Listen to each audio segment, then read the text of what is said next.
What if everything you believe is a lie? What if your morality is just a convenient illusion and your life is an endless repetition of the same day? Friedrich Nietzsche destroyed the foundations of Western civilization with one phrase: God is dead. But that was only the beginning. He uncovered the secrets of human nature that the Church had hidden for centuries. It turns out that two ancient gods are fighting within you, Apollo and Dionysus. One demands order, the other, chaos. Nietzsche knew most people will choose the comfort of slaves instead of the pain of the Superman. But not you. Are you ready to learn the truth about the will to power? About how to turn suffering into strength? About the secret of eternal recurrence? In this video is the most complete analysis of all of Friedrich Nietzsche's philosophy. Get comfortable and don't forget to subscribe to the channel. Well, let's begin. Part 1. The Apollonian and Dionysian.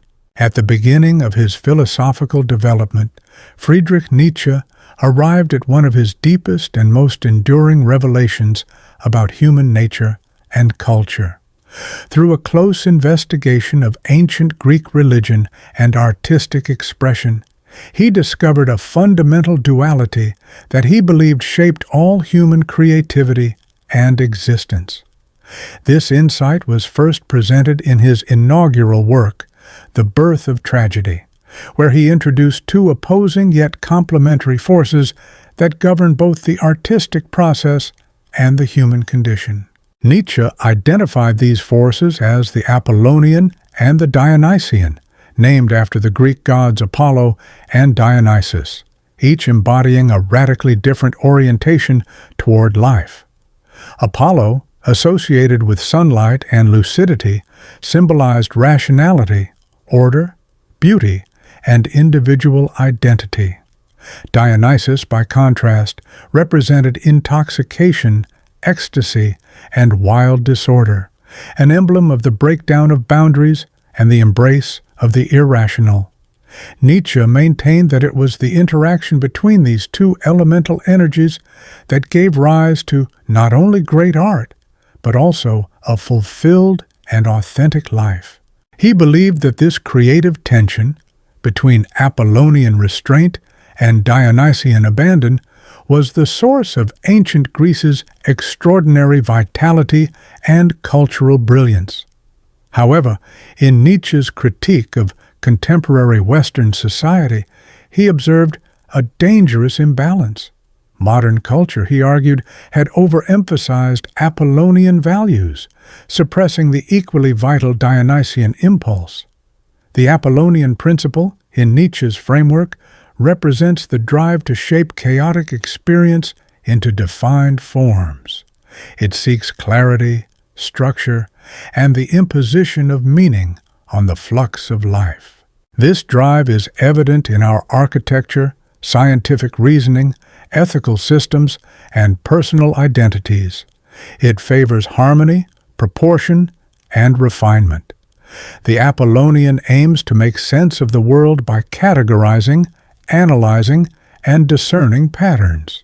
It introduces necessary distinctions between self and other, good and evil, beautiful and grotesque. It is the engine behind institutions, customs, and moral frameworks that transmit values across generations. Without the influence of Apollo, Nietzsche warned, human life would fall into disorder and fragmentation. There would be no cohesive language, no shared sense of justice, no moral direction.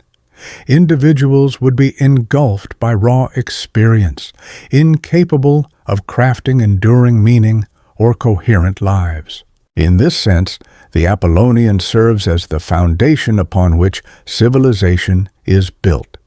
Yet, Nietzsche was equally adamant that the Apollonian force on its own is insufficient. A world ruled exclusively by logic and control may yield technically perfect works, but these are often devoid of emotional depth and spiritual resonance. People who live solely within the Apollonian sphere risk becoming rigid, emotionally detached, and spiritually stunted. They may fulfill societal expectations and maintain external appearances, yet feel estranged from the inner passions that animate existence. Their creations may impress through their elegance, but fail to stir the soul. Their lives may appear successful, but feel hollow. For this reason, Nietzsche insisted that the Dionysian dimension is not merely a counterbalance, but an essential counterpart to human flourishing. The Dionysian injects life with fervor, sensuality, and the unfiltered surge of creative force. It stands for the elemental, ecstatic aspects of the psyche. This energy blurs boundaries and merges the self with something vast and transcendent. It finds expression in music, dance, intoxication, eroticism, and mystical union. Rather than aiming for logical clarity, the Dionysian exalts emotional intensity, immersion in the unknown, and the celebration of contradiction. It welcomes mystery rather than trying to solve it. It honors the instincts, the body, and the depths of the unconscious, challenging the supremacy of reason. It brings us back to our primal origins, to nature, to the animal within. It reminds us that we are not just rational minds, but living, breathing beings woven into the cycles of creation and destruction. When the Dionysian is denied, existence becomes arid and artificial. We sever our connection to the very forces that drive passion, imagination, and wonder. The most transcendent works of culture and art, Nietzsche believed, are born not from one of these forces in isolation, but from their synthesis. The tragedies of ancient Greece exemplified this perfect synthesis. Their stories delved into the rawest and most turbulent experiences, love and revenge, suffering and death, all rooted in the Dionysian. But these chaotic themes were shaped and elevated through disciplined form, poetic language, and philosophical inquiry, hallmarks of the Apollonian. This union produced art that was simultaneously visceral and cerebral, stirring both the heart and the intellect. It allowed audiences to confront the deepest truths of existence in a way that was both cathartic and enlightening. By marrying the spontaneous with the structured, the wild with the refined, the emotional with the rational, Greek tragedy created works of enduring beauty and truth. Nietzsche argued that a crucial balance had been disrupted with the rise of Socratic reasoning and the moral framework introduced by Christianity. The emergence of Socrates marked a turning point in Western philosophy, initiating a deep skepticism toward instinct, emotion, and anything that couldn't be substantiated through rational thought. As a result, life's aim shifted from pursuing beauty and personal excellence to a singular devotion to knowledge. In this revised worldview, truth was elevated above artistic and existential expression. As reason took center stage, the intuitive aspects of human nature were pushed aside. Christianity reinforced this shift by casting suspicion on the body and its desires. The physical realm came to be seen as impure, while the soul was idealized as virtuous and undefiled. Rational thought was hailed as the proper means to comprehend divine purpose, whereas emotion and desire were viewed as sources of moral failing and delusion.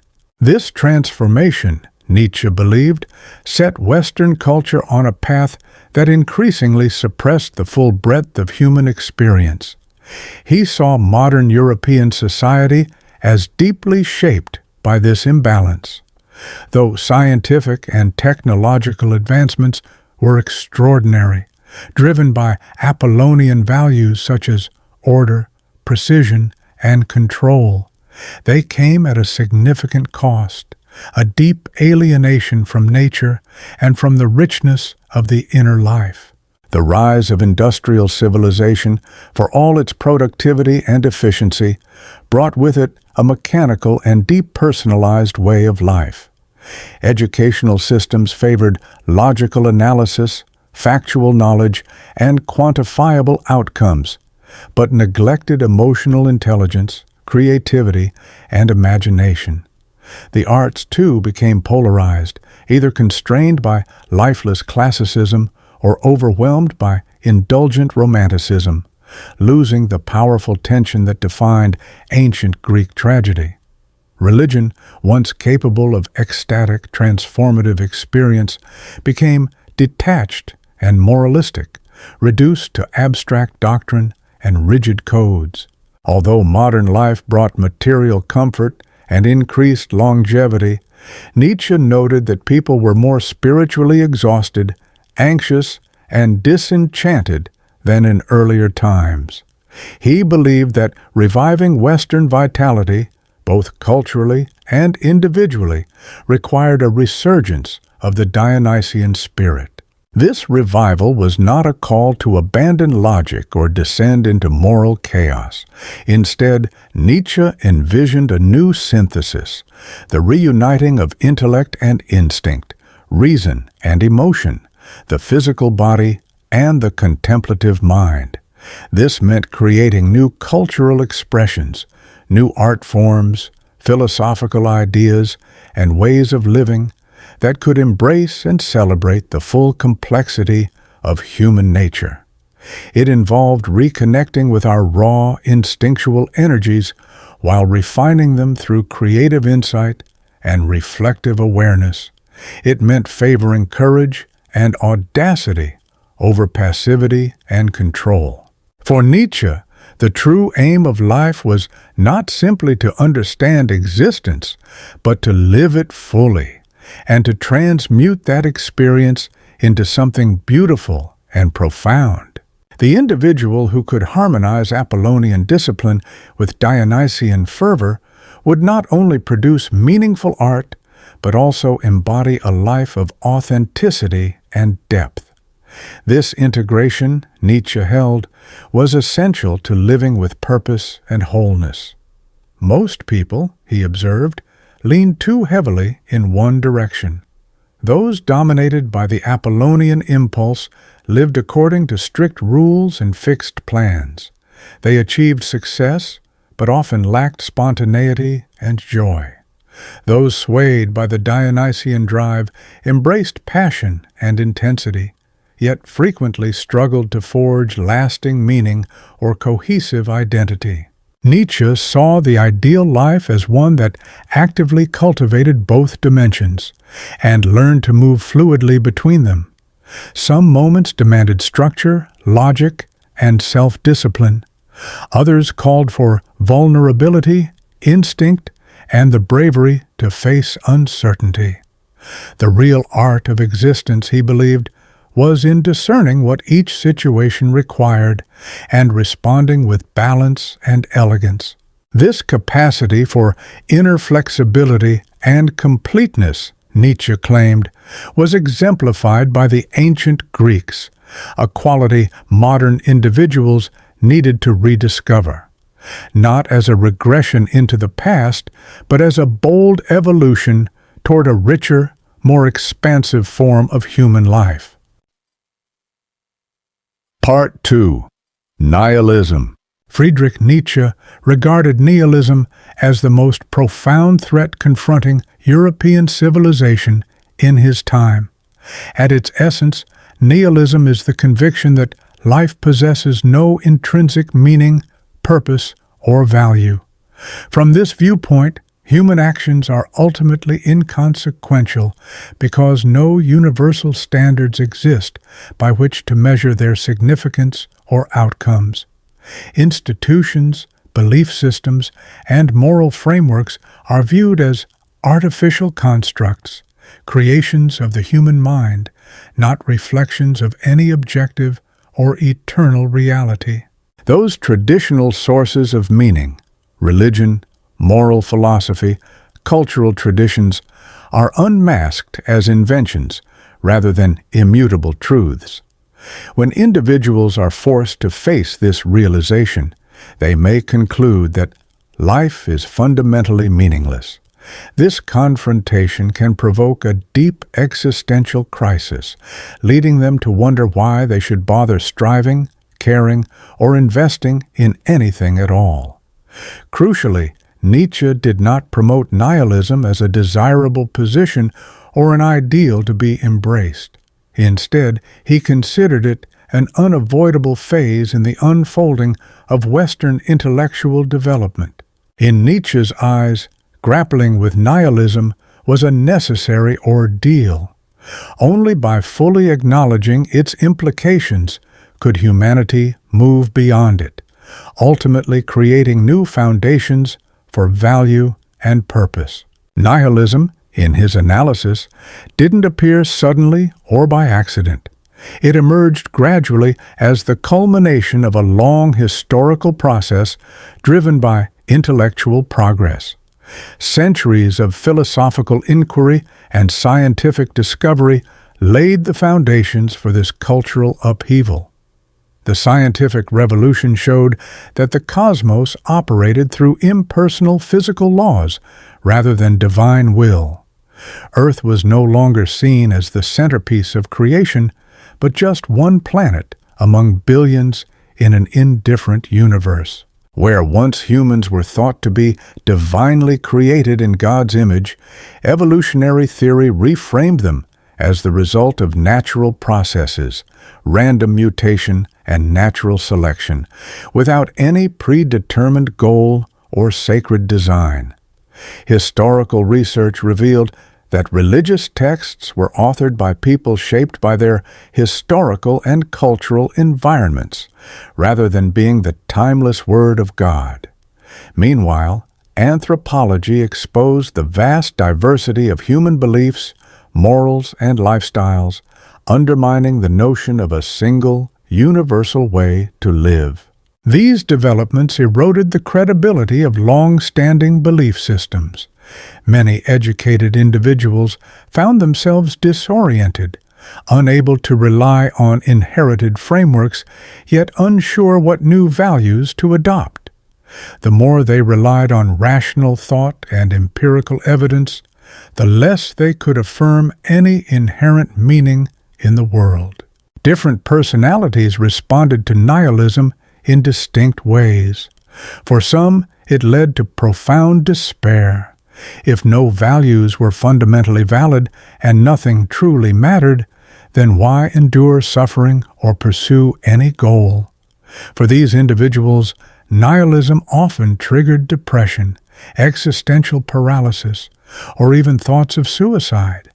They withdrew from life's pursuits, convinced that all efforts were ultimately futile. Others responded by embracing pleasure as life's only worthwhile aim. Lacking a higher moral or spiritual compass, they chose hedonism, seeking enjoyment and avoiding discomfort. With no absolute standards to guide behavior, immediate gratification became their primary focus. Why deny oneself if nothing carries ultimate significance? A third group adopted an attitude of cynicism and irony, approaching human ideals and aspirations with scorn. They mocked the values and hopes of others, treating them as laughable delusions. These individuals often became relentless critics, dismantling belief systems without proposing anything in their place. Despite their different approaches, all these responses shared a common flaw: the inability to create meaningful alternatives to the values that had been lost. The result was a spiritual deadlock. People could not return to beliefs they no longer found credible, yet they lacked the vision or strength to build something new. Nietzsche distinguished among different forms of nihilism and considered some more damaging than others. He introduced a vital distinction between passive and active nihilism. Passive nihilism is characterized by surrender and disengagement. Those caught in its grip abandon the pursuit of excellence or deeper meaning, focusing instead on minimizing suffering and maximizing comfort. Nietzsche portrayed such individuals as the last men, satisfied with mediocrity and uninterested in aspiration, creativity, or transcendence. They resign themselves to a shallow contentment, losing the will to strive. In contrast, active nihilism represents a bold confrontation with the crisis of meaning. Active nihilists reject prevailing values with intensity and often resort to rebellion or even destruction. They seek to dismantle what they perceive as lies, institutions, and moral conventions, though not necessarily with a constructive alternative in mind. While this path is chaotic and dangerous, Nietzsche saw it as potentially transformative. By destroying the old, it could clear the ground for the creation of new, life-affirming values. Nevertheless, Nietzsche believed passive nihilism posed a more subtle and enduring threat. It masked its despair behind comfort and complacency, dulling the individual's awareness of the existential challenge. This form of nihilism lulled people into inertia, blocking the possibility of genuine renewal. Most troubling of all, however, was what Nietzsche termed incomplete nihilism. This condition emerges when individuals have intellectually abandoned traditional values, but continue to act as if they still believe in them. They uphold rituals, institutions, and appearances without conviction, unwilling to relinquish the familiar even though it no longer holds meaning for them. In doing so, they hinder the development of authentic new values, clinging to hollow remnants of the past instead of confronting the need for true transformation. Some individuals continue to participate in religious rituals or adhere to moral frameworks long after their belief in God has faded, or without truly understanding the origins or intentions behind those principles. Often, the sense of purpose once rooted in spiritual or philosophical conviction is replaced by a drive for professional achievement, material success, or social recognition. This shift contributes to a culture marked by disingenuousness and self-deception, where people publicly affirm values they no longer truly hold. Friedrich Nietzsche saw this condition as even more dangerous than outright nihilism, as it dulls self-awareness and prevents people from facing the reality of their inner lives. This moral and existential fog hinders individuals from honestly confronting their situation and taking steps toward meaningful change. These partial nihilists exist in a liminal state, caught between a past filled with meaning and a present where meaning has collapsed but not yet been replaced. What disturbed Nietzsche most wasn't simply the erosion of traditional values, but society's unwillingness to admit this erosion and its failure to develop new guiding principles in their place. However, Nietzsche did not view nihilism as a dead end. Instead, he interpreted it as a transitional but vital stage in the development of human consciousness, a painful but necessary reckoning. Just as a person may undergo a crisis before reaching maturity, entire cultures might need to confront the vacuity of their inherited beliefs before they can construct new, more genuine systems of meaning. For Nietzsche, nihilism functioned like a fever that burns away obsolete illusions, clearing the way for a healthier moral and spiritual order. Despite its disturbing nature, nihilism carried within it the seeds of profound transformation. It compelled people to abandon comforting delusions and take full ownership of the task of creating meaning. The alternative, clinging to rituals and doctrines that no longer serve their intended purpose, would only result in cultural stagnation and existential denial. Nietzsche argued that facing the full truth of our condition, no matter how disquieting, was infinitely preferable to remaining ensnared in lies. This path, however, demands exceptional courage. Letting go of deeply ingrained worldviews means relinquishing the psychological security they provide, often without the immediate comfort of new, reliable frameworks.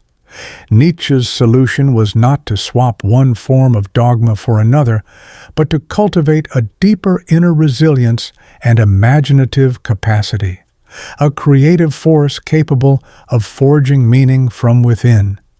This was the calling he assigned to the free spirits, and ultimately to the archetype of the Übermensch. These rare individuals would reject inherited answers to life's fundamental questions and instead embrace the formidable challenge of creating their own values. For them, meaning would not be something discovered passively, but something actively constructed through intention, creativity, and deep personal engagement with life. They would possess the strength to endure life without the crutch of absolute truths, and the vision to build meaningful lives from the raw, chaotic elements of existence. By doing so, they would become exemplars, inspiring others to embark on similar journeys of self-authorship. In time, their influence could initiate a broader cultural transformation, one rooted not in divine commandments or rigid tradition, but in human creativity, autonomy, and inner strength. This transformation, Nietzsche recognized, would be slow and fraught with difficulty. Not everyone would be able or willing to make the leap. Many would continue to rely on religious faith, political ideologies, or other external structures to guide their lives. For such individuals, these frameworks would remain essential sources of stability.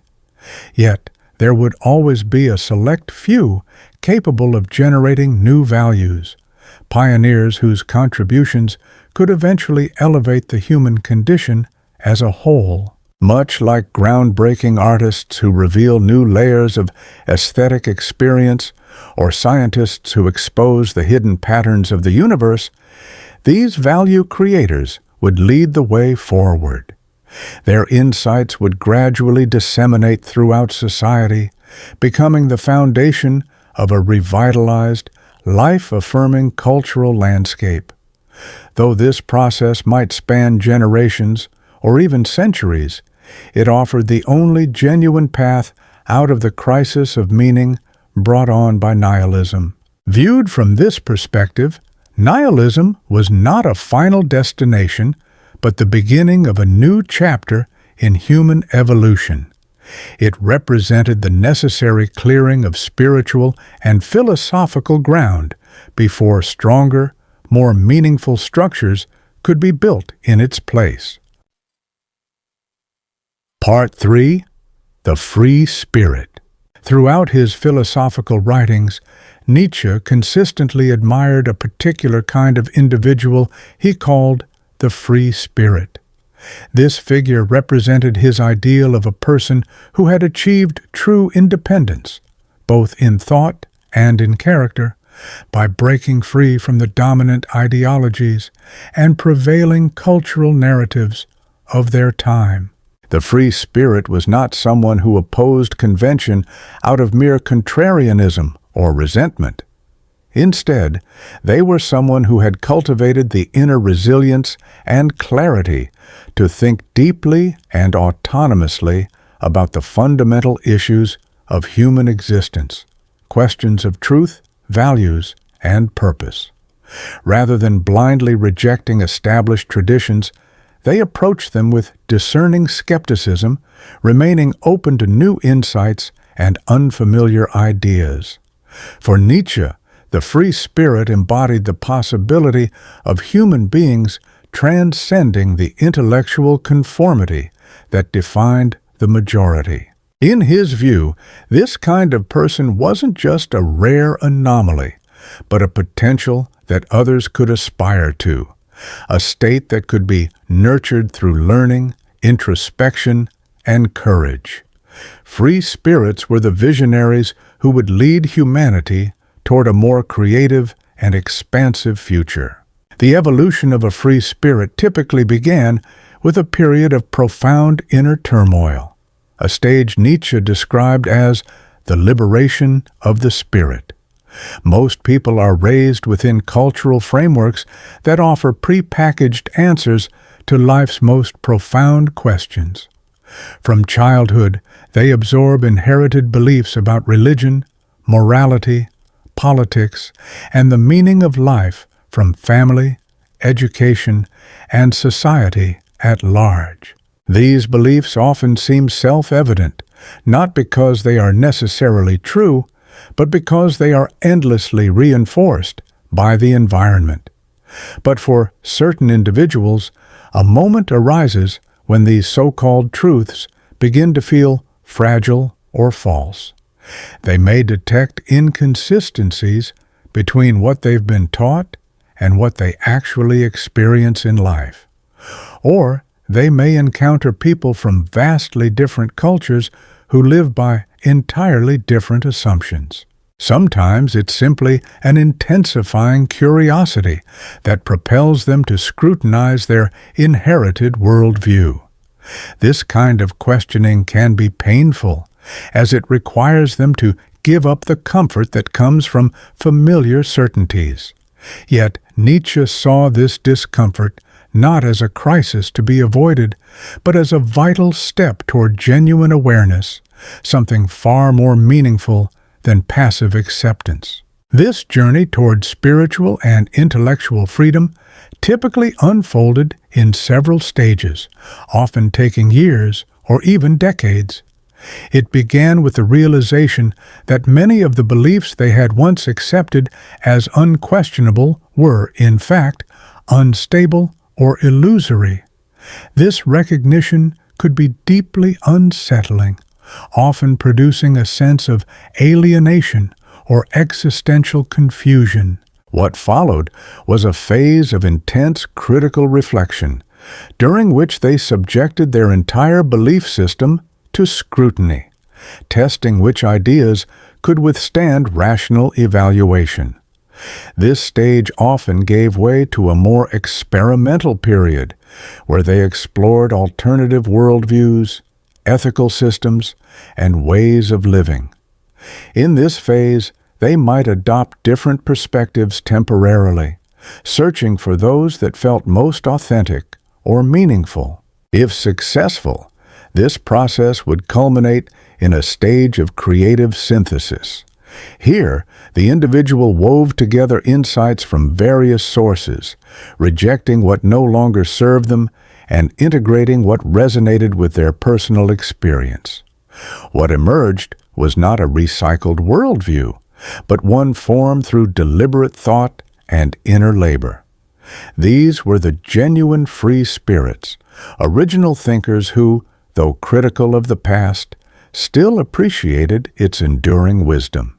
Of course, not everyone who set out on this path completed the journey, but for those who did, the result was a depth of insight and maturity that few attained. One of the most defining characteristics of the free spirit was their unwavering dedication to truth, even when it led to uncomfortable conclusions. Unlike most people who gravitate toward beliefs that offer emotional comfort or reinforce a flattering self-image, free spirits were willing to question even their most cherished convictions. They could entertain the possibility that many of the ideas that gave structure and meaning to their lives were, in fact, illusions. They were capable of confronting their own flaws and ethical failings without collapsing into despair or self-loathing. Even when faced with the possibility that the universe was indifferent to human hopes and fears, they refused to fall into nihilism. They understood that their own cultural moment or background held no inherent superiority over others, but they also avoided slipping into moral relativism. Because of their intellectual bravery, free spirits saw reality more clearly than those who clung to comforting fantasies. They resisted the temptation to distort the truth with wishful thinking, and in doing so, they found a path to deeper understanding and authentic freedom. Unbound by the need to uphold illusions or pursue unreachable ideals, free spirits redirected their focus toward confronting reality head-on.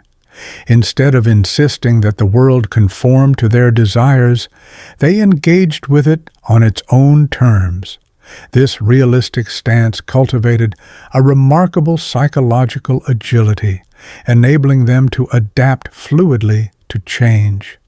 Untethered from rigid ideologies or habitual thinking, they allowed themselves the freedom to grow. When faced with new facts or persuasive reasoning, they didn't resist. On the contrary, they revised their viewpoints. They welcomed thoughtful exchange with those who saw things differently and often drew meaningful insights from unlikely places.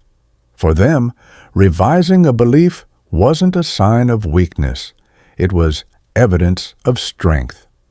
Their continual openness to transformation meant that they remained in a state of personal evolution. Rather than being anchored to the assumptions of their younger selves, they matured in both intellect and emotional depth as time passed. This adaptability also sparked their creativity.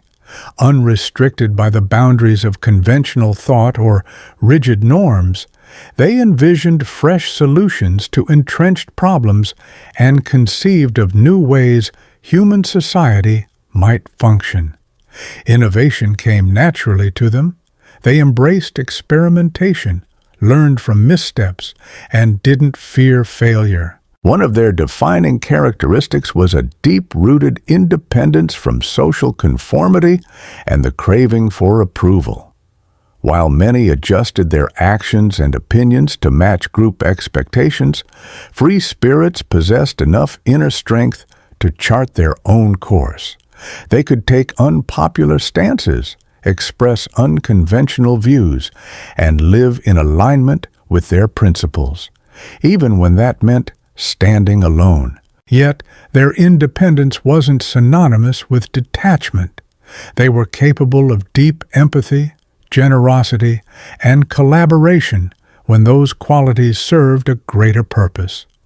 What distinguished them was their unwillingness to trade authenticity for acceptance. They understood that meaningful relationships, whether friendships or romantic bonds, could only thrive in an atmosphere of honesty. They would rather be loved for their true selves than admired for a carefully maintained mask. Moreover, free spirits exemplified what Nietzsche referred to as intellectual integrity, a rigorous commitment to precise, disciplined thought. They dismissed sloppy logic, naive optimism, and emotionally charged arguments that sidestepped reason. When evaluating claims about truth or ethics, they demanded evidence and examined the logic behind it.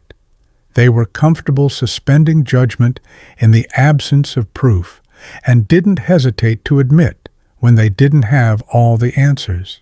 They deliberately worked to separate wishful thinking from reasoned understanding. Aware of their own cognitive biases, they made an effort to confront them through self-examination and exposure to diverse perspectives.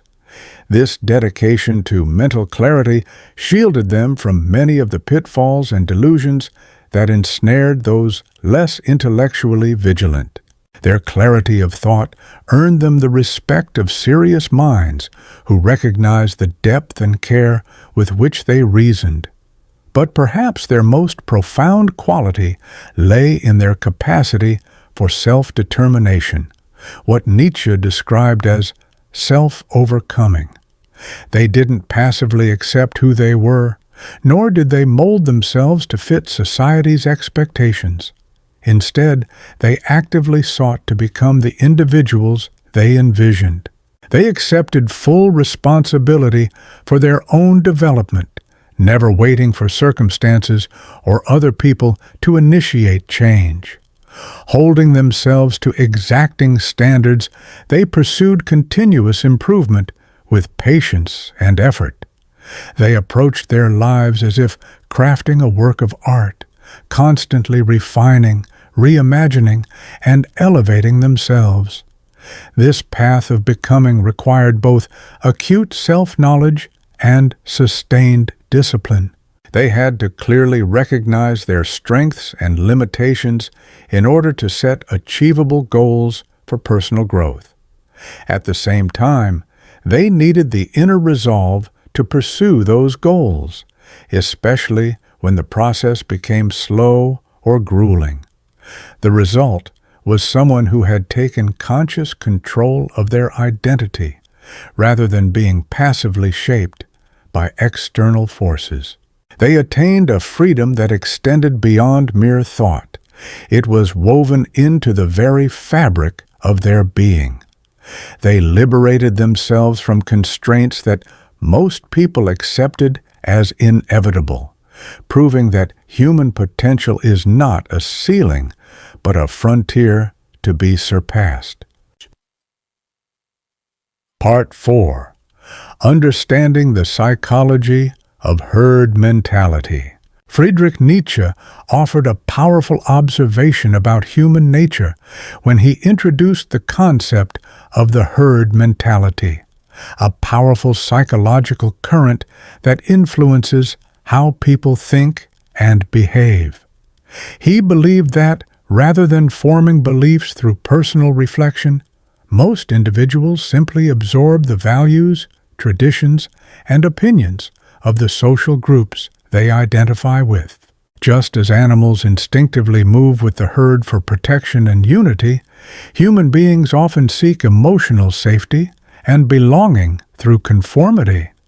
Aligning with collective norms is commonly chosen over questioning assumptions or seeking authentic self-awareness.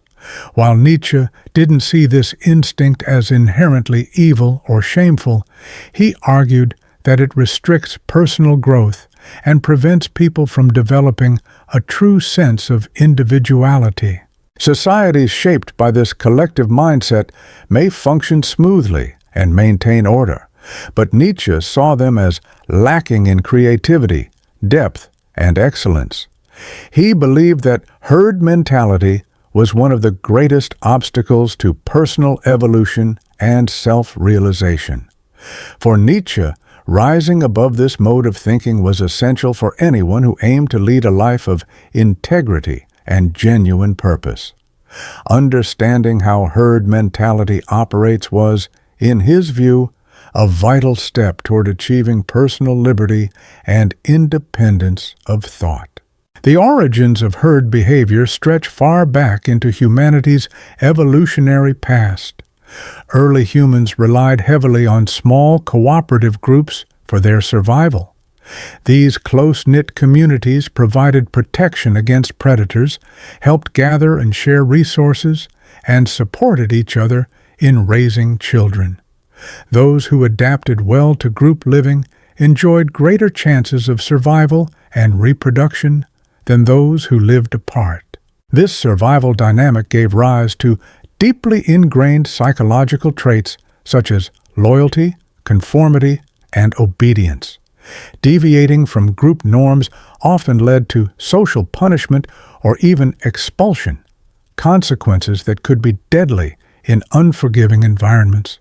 Over time, humans evolved a heightened social sensitivity, becoming adept at reading others' behaviors and adjusting their own to remain in harmony with the group.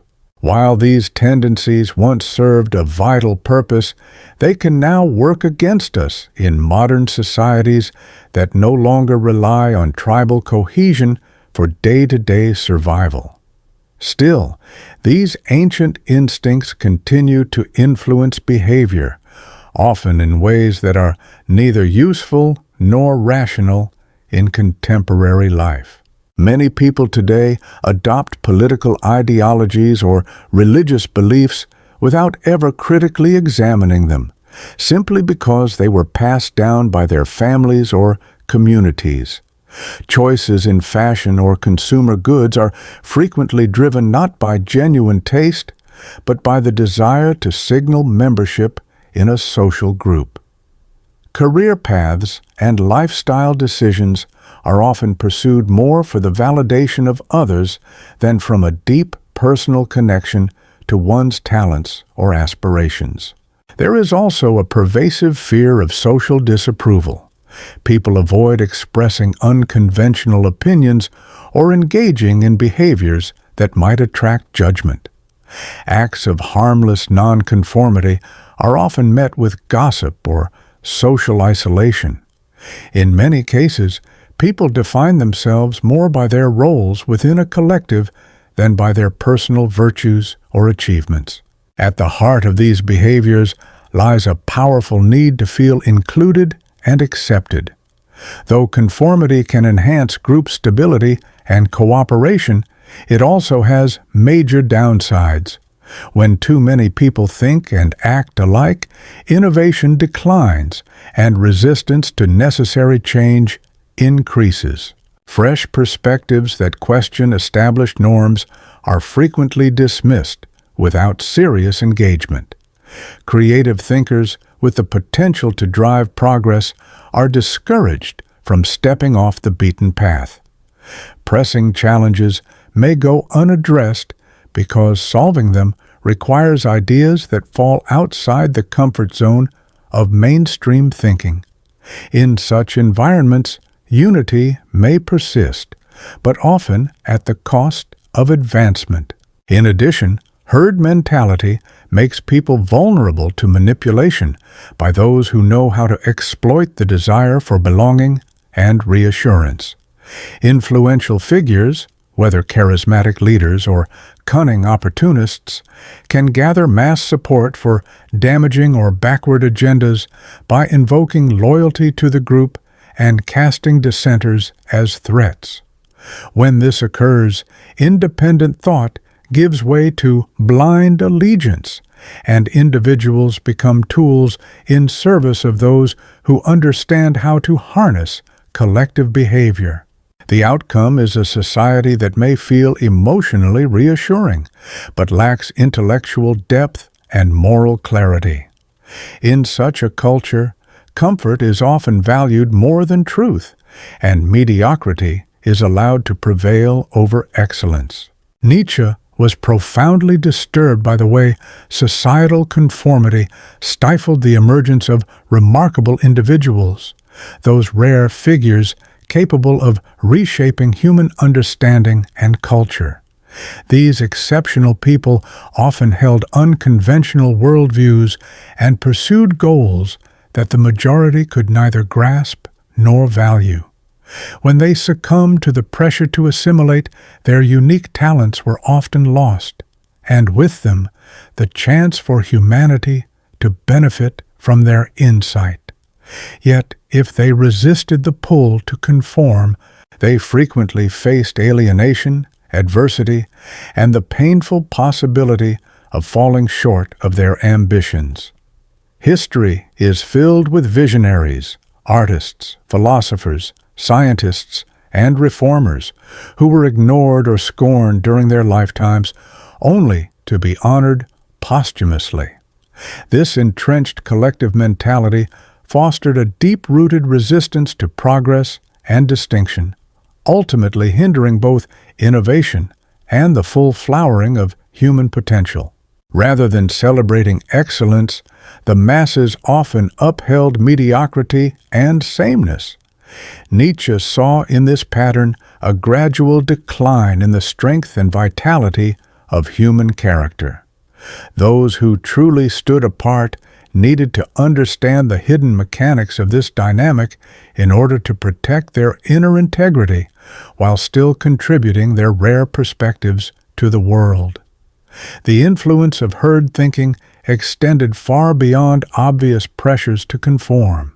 It operated on subtler, often unconscious levels, shaping not only behavior, but also thought, perception, and understanding. Even the language through which people communicated, refined over generations of collective use, carried embedded assumptions about value and truth. The conceptual frameworks individuals relied on to make sense of their world were inherited from cultural and historical contexts. Even foundational ideas about logic, evidence, and rationality were products of intellectual lineages formed by the consensus of past thinkers. Consequently, those who believed themselves to be independent often remained tethered to inherited systems of thought. Genuine intellectual freedom, Nietzsche argued, required more than challenging specific beliefs. It demanded a willingness to interrogate the very architecture of belief itself. This kind of liberation was extraordinarily difficult, achievable by only a few. Escaping the grip of the herd called for what Nietzsche described as inner courage and moral fortitude. It meant being willing to stand alone when necessary and to endure the discomfort that came with doubt, exclusion, and opposition. Developing true independence required cultivating discernment, learning to trust one's own intuitions and insights, even when they conflicted with collective opinion. It involved forging a self strong enough to resist the urge to mirror the expectations of others. Often, this path led through a phase of isolation, as individuals separated themselves from the communities and norms that once shaped their identities and offered them a sense of safety. In doing so, they might experience the loss of close relationships, disappoint people they cared about, or find themselves estranged from familiar networks that had previously provided emotional grounding. But if they could withstand the trials of this transformative process, they had the potential to emerge as genuinely independent beings, original in thought and authentic in expression. Nietzsche referred to such individuals as free spirits, those who possessed something truly new and valuable to contribute to the world. Importantly, Nietzsche did not advocate for total withdrawal from society or absolute isolation. Even the most self-reliant minds required human connection and could grow through meaningful interaction. The goal was not to eliminate external influence altogether, but rather to become more selective and conscious about which influences to accept and which to reject. Free spirits could draw inspiration from the past without being bound by it. They could cultivate real relationships while preserving their autonomy. They could engage with the wider social world, yet retain their unique perspective and way of life. What mattered most was attaining a fluid, living balance between connection and independence. Such equilibrium nurtured both personal development and the capacity to make lasting contributions to humanity. Though maintaining this balance required continual introspection and adaptation, it was essential for anyone seeking to live as a complete, self-directed individual rather than as a passive participant in the collective mindset. Part 5. The Demise of Tragedy. In The Birth of Tragedy, Friedrich Nietzsche's first major philosophical work, he presented a revolutionary analysis of what made ancient Greek culture exceptionally creative, and why, by contrast, modern European society appeared lifeless and stagnant. Nietzsche attributed the brilliance of Greek civilization to its extraordinary ability to balance two fundamental aspects of human existence, which he called the Apollonian and the Dionysian. This delicate tension reached its zenith in the form of Greek tragedy, an artistic achievement that united structured reason with unrestrained emotional power, aesthetic precision with frenzied vitality. Yet Nietzsche argued that this sublime synthesis was shattered with the rise of Socratic rationalism. After that rupture, the spirit of tragedy was never truly revived. Its disappearance represented more than the end of a theatrical form. It marked the onset of a long cultural decline, a spiritual erosion that, in Nietzsche's view, continued to afflict Europe in his own time. Anyone hoping to revitalize culture with authenticity and vigor, he insisted, must first grasp what had been lost, and why. Greek tragedy first appeared in the 6th and 5th centuries BCE during religious festivals honoring Dionysus. These sacred events combined ritual, celebration, and art in a way that fully engaged the entire community. The tragedies themselves delved into fundamental human conflicts, drawing heavily from mythological traditions.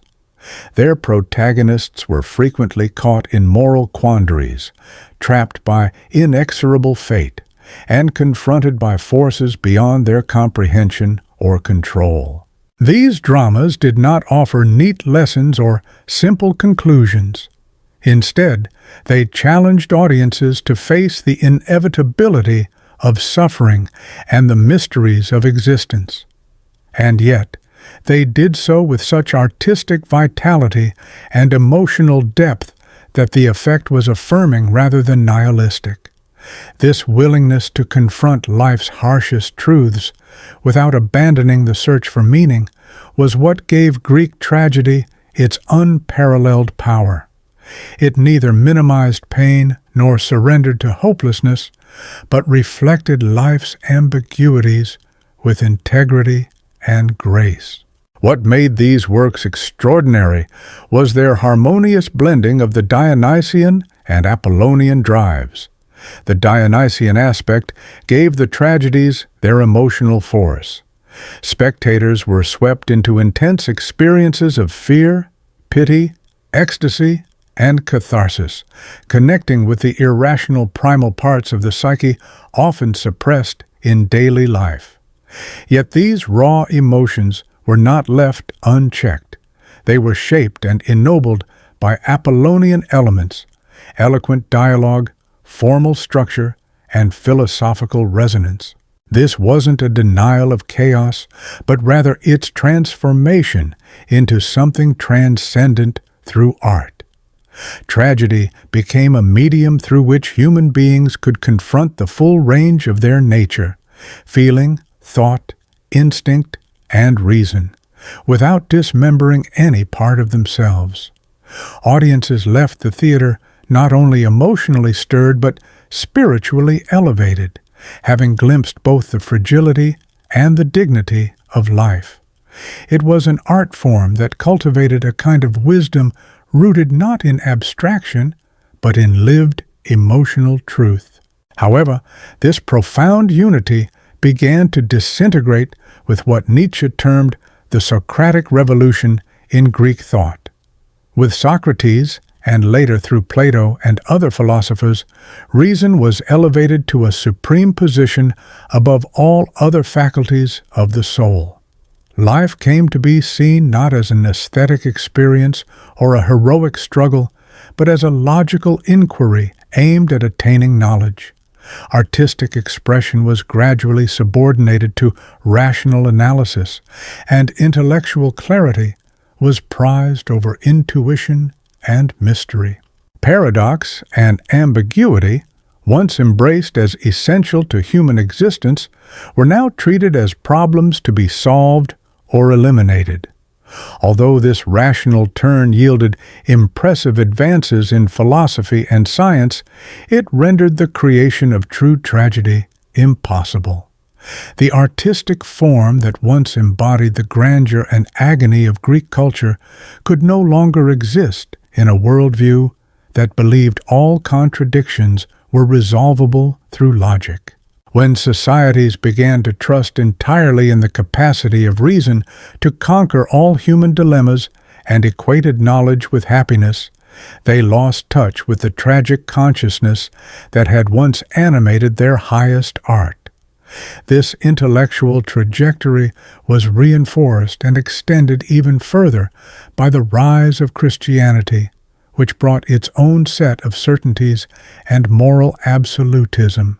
Much like the teachings of Socratic philosophy, early Christianity fostered a profound skepticism toward the emotions and the physical body.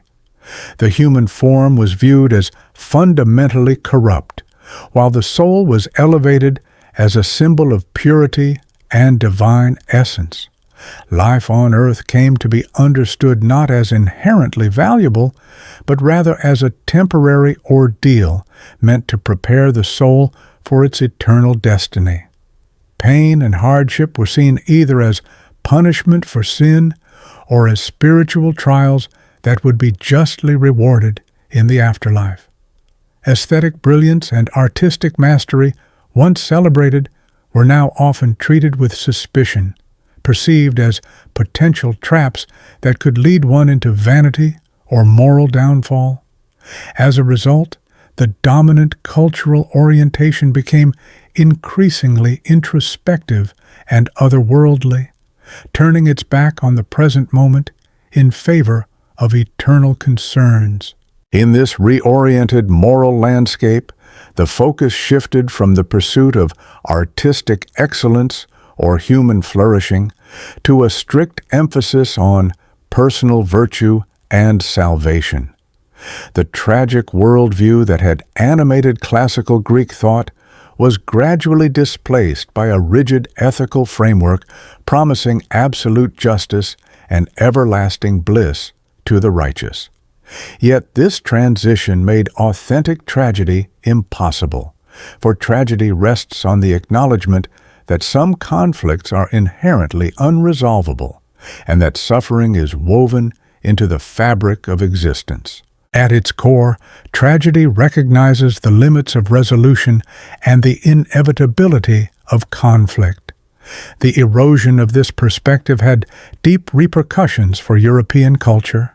Without it, art drifted toward either decorative classicism or overly emotional romanticism, both of which lacked the depth and complexity that once defined Greek drama. Philosophy, too, grew increasingly abstract, withdrawing from the raw and immediate challenges of life in favor of detached speculation and academic formalism. Religious life followed a similar trajectory, becoming more intellectualized and rule-bound, trading its ecstatic, mystical dimensions for systematic theology and moral instruction. This shift dulled humanity's capacity to confront life's contradictions with courage. Instead, people sought refuge either in naive optimism that dismissed suffering or in despairing pessimism that saw no escape from it. Lost in this transition was the tragic insight that suffering itself can carry meaning, and that beauty can emerge from struggle. Even amid remarkable advances in science and moral theory, this cultural evolution left the human spirit depleted. While society gained in rational understanding and ethical sophistication, it lost the deeper vitality and joy that arise from engaging with the full range of human experience. Rather than becoming more courageous and alive, people often grew cautious, shrinking from life's darker truths. Friedrich Nietzsche believed that reviving the tragic consciousness was essential for breathing new life into European civilization. But this revival wasn't about reverting to ancient Greek theater or resurrecting old religious practices. Nietzsche called instead for new cultural forms, expressions that could harmonize logic with emotion, order with chaos, and beauty with existential authenticity. Such a renaissance demanded a fearless commitment to truth, a readiness to face the harsh realities of existence without clinging to comforting illusions. It also required a fertile artistic imagination capable of transforming suffering and ambiguity into something resonant and meaningful. For Nietzsche, this was the defining challenge, to affirm life in its totality, including its darkness and disorder. Nietzsche took on this challenge himself and invited others to join him in it. By understanding what was lost with the decline of tragic culture, he believed individuals could find the inspiration to create something just as powerful, new forms suited to their own era. The fading of tragedy, then, was not the end, but a potential turning point, a doorway to a cultural rebirth for those bold enough to walk through it. This kind of transformation would call for an exceptional type of individual, someone who could blend the analytical precision of modern intellect with the emotional strength and imagination of the ancients. These figures would need to unify rational knowledge with creative insight, scientific inquiry with philosophical depth, and maintain an openness to both spiritual and artistic dimensions. They would be tasked with facing life's pain and chaos head-on, while forging from it a renewed sense of meaning. These visionary creators would not be prisoners of the past, nor mere products of the present. Instead, they would weave together the finest threads from both ancient and modern traditions to construct something greater than either could offer alone. Nietzsche saw in them the architects of a new cultural renaissance, one that embraced the tragic spirit not as defeat, but as a source of transformative strength. In this light, what once appeared as the death of tragedy could instead be understood as a necessary stage of transition, a prelude to something deeper, richer, and more affirming of life. This was Nietzsche's ultimate hope for the future of culture and the destiny of civilization. Part 6. The Death of God. Friedrich Nietzsche's infamous assertion that God is dead sent tremors through the religious and philosophical foundations of his time, and it continues to ignite fierce debate even today. Far from issuing a triumphant cry or a sorrowful lament, Nietzsche was offering a stark diagnosis of a profound transformation in Western thought. He observed that scientific advancement and rational inquiry were steadily dismantling the centrality of religious faith in the intellectual and cultural life of the modern West. Nietzsche introduced this bold idea in The Gay Science, published in 1882. There, he staged the declaration within a powerful parable. A madman rushes into a bustling marketplace, lantern in hand, crying out that God is gone. When questioned, he responds with chilling clarity, "We have killed him, you and I. We are all his murderers." Through this dramatic figure, Nietzsche conveyed the gravity of the crisis he saw unfolding. But what did Nietzsche truly mean by this dramatic metaphor? He was not asserting that a divine being had physically died. Instead, he was pointing to a deep cultural transformation, the collapse of religion as the primary source of moral authority and existential meaning in European society. For centuries, Christianity had been the framework through which people understood virtue, purpose, suffering, and destiny. As the scientific worldview gained ground, it increasingly displaced the authority of religious explanations. Darwin's theory of evolution upended the biblical account of humanity's origin. Breakthroughs in physics and astronomy revealed a cosmos governed by impersonal natural laws rather than divine intervention.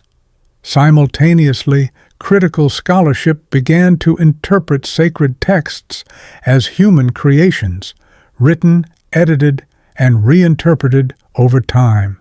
Among Europe's educated elite, belief in God was no longer a given. Many continued to observe religious customs, but the depth of true conviction was fading. In Nietzsche's eyes, God had lost his role as a meaningful presence in everyday life. This, he argued, was the essence of his declaration. The death of God signaled the unraveling of the religious worldview that had shaped civilization for centuries. And with it came a perilous void. Religious faith had long provided answers to life's deepest questions. What is our purpose? How should we live? Why do we suffer? It offered comfort in times of hardship and the hope of eternal life beyond death. But with this foundation eroding, Nietzsche saw humanity adrift, no longer guided by a divine order. Without God, he asked, what remains to anchor our existence? In a godless world, life no longer carries inherent purpose. Without a divine legislator, morality becomes subjective, a construct shaped by individuals or societies rather than eternal truths. If there is no afterlife, then our time on earth is all we have to seek fulfillment and meaning. Nietzsche feared that this realization would overwhelm society, plunging it into a state of despair and disorientation. He warned that such conditions could lead to nihilism, the belief that life is ultimately meaningless and that no value or truth holds firm. Others, he suggested, might cling to religious rituals and doctrines out of habit, even though the spiritual vitality behind them had already withered. Nietzsche foresaw the coming century as one defined by confusion, upheaval, and violence, symptoms of a civilization grappling with the collapse of its spiritual compass. History would, to a large extent, confirm his fears. As traditional religious authority weakened, ideological movements rose to fill the void. Nationalism, communism, and fascism all offered competing visions of purpose and order. These systems often claimed moral absolutes of their own, seeking to substitute the lost framework of divine command. Yet Nietzsche did not view this period solely as a disaster. He also saw within it the seeds of a new beginning. The demise of God, in Nietzsche's view, presented an extraordinary opportunity. Freed from the dictates of religious dogma, humanity could take full ownership of its moral and existential development. No longer constrained by externally imposed rules, individuals could begin to craft their own values and define their own meanings. This radical freedom, Nietzsche insisted, was both a tremendous gift and a daunting challenge. Such a task demanded exceptional strength, creativity, and resolve. Most people, Nietzsche believed, would not be able to rise to the occasion. They would retreat into conformity, nihilism, or nostalgic faith. But a few, those capable of transcending these reactions, might evolve into what Nietzsche called the Übermensch, or overman, a higher type of human being who creates values not inherited from tradition, but forged through personal vision and strength. In this new landscape, moral absolutes derived from divine authority would no longer apply. The concepts of good and evil would be reimagined. not erased, but redefined through human reasoning, experience, and creativity. Nietzsche did not advocate for moral chaos or unprincipled relativism. Instead, he challenged individuals to examine the real-world consequences of their actions and to construct ethical systems rooted in responsibility and self-awareness. Part 7. The Will to Power. Friedrich Nietzsche proposed that behind all human behavior lies a single, foundational impulse, what he termed the will to power. This concept, among his most influential, serves as a key to understanding not only human psychology, but the very fabric of life. Importantly, Nietzsche did not equate this force solely with a desire to dominate others, although domination can sometimes be one of its outward expressions. At its essence, the will to power represents a deep, intrinsic urge to grow, to transcend barriers, to overcome hardships, and to transform into something greater than oneself. This drive manifests across nearly every human endeavor. It fuels the artist's longing to create works that outlast generations. It energizes the scientist in pursuit of knowledge that redefines what is possible. It pushes athletes to shatter records once deemed unreachable. It ignites the passion in entrepreneurs building ambitious ventures and drives inventors to change the world through innovation. Even acts of kindness and generosity may stem from this inner force, particularly when they reflect a commitment to moral or spiritual evolution. Nietzsche argued that this impulse is not confined to humanity alone, but courses through all living beings. We see it in the plant that stretches toward light, competing for its share of nutrients. In the animal kingdom, it appears in struggles for dominance, territory, or reproduction. Even the simplest life forms reveal this basic urge to persist, to expand, and to thrive. Nietzsche saw this ceaseless striving, not peace or balance, as the very core of existence. For him, life was defined by the pursuit of strength, by the will to ascend, and by the refusal to remain stagnant. He believed that traditional moral systems, particularly those grounded in Christian doctrine, worked to suppress this essential life force. Such teachings often emphasized humility, obedience, and resignation to one's fate. Believers were told to turn the other cheek, to love their enemies, and to forsake earthly ambitions for the promise of a heavenly afterlife. Nietzsche regarded these ideals not merely as misguided, but as psychologically harmful, forces that stunted personal growth. In his view, these doctrines encouraged people to deny their authentic instincts, leading to inner conflict and repressed frustration. This repression birthed what Nietzsche termed slave morality. Those unable to exert power outwardly began to glorify their own weakness. Suffering, passivity, and self-denial were recast as virtues, while strength and achievement were vilified. Rather than striving to become great, they claimed that greatness was inherently corrupt and that their own limitations were marks of moral excellence. Nietzsche saw this reversal of values as a dangerous cultural shift, one that encouraged mediocrity and spiritual decline.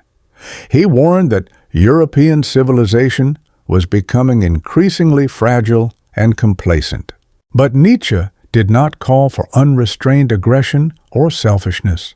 Instead, he urged humanity to embrace its inner drive in ways that affirm life. Harnessing the will to power, he argued, means channeling one's energy into growth, creation, and meaningful action. True strength, for Nietzsche, was not about overpowering others, but about achieving mastery over oneself. It was the courage to follow one's highest ambitions, to face life's trials with discipline, and to become the author of one's destiny. This also involved taking full responsibility for one's existence, rejecting the impulse to blame others or external forces for personal misfortune. The will to power includes the ability to interpret events actively, not just react passively. Those who embody this ideal do not merely survive adversity, they transform it. They extract meaning from suffering, adapt creatively, and use setbacks as fuel for further development. They craft their own moral compass rather than inheriting values uncritically. Such a philosophy demands significant inner strength and emotional intelligence. Nietzsche emphasized that power expresses itself in different forms, not all of them admirable. At its crudest, power appears as coercion or violence. But at a higher level, it emerges as intellectual leadership, artistic innovation, or spiritual clarity, forms that elevate and empower others rather than diminish them. At its most refined, the will to power becomes the pursuit of self-overcoming, a continual journey of inner refinement, skill development, and conscious evolution. This involves the courage to question deeply held beliefs, to abandon outdated perspectives, and to adopt better ones when they appear. Despite its depth, Nietzsche's concept has often been misunderstood or deliberately twisted.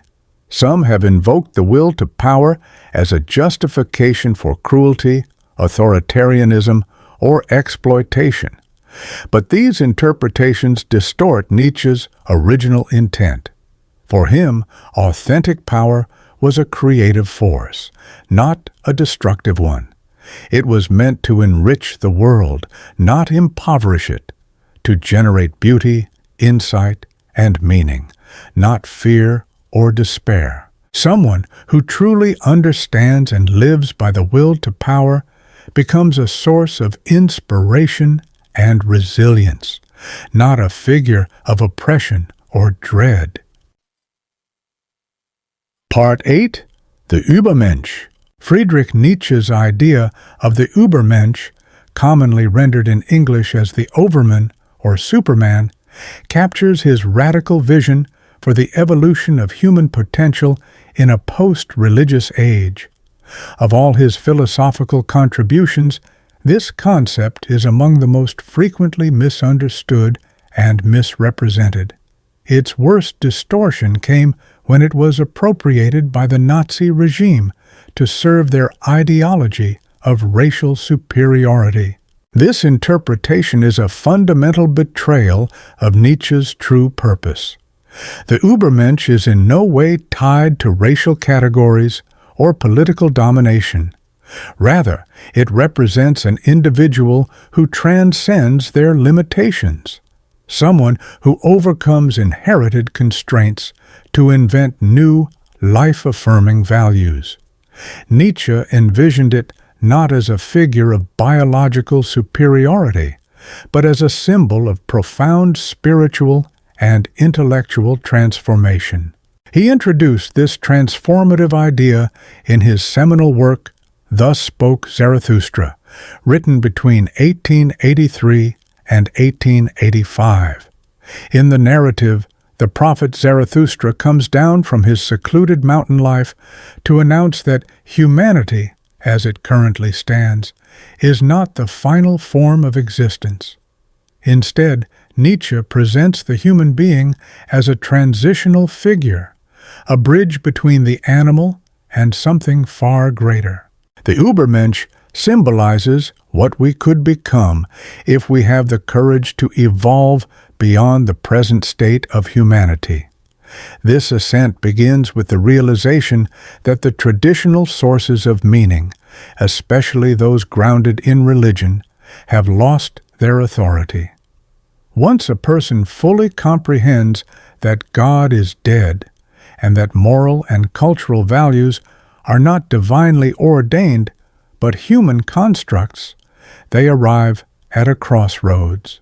They may fall into despair and nihilism, or they may confront the daunting task of crafting their own meaning and ethical framework.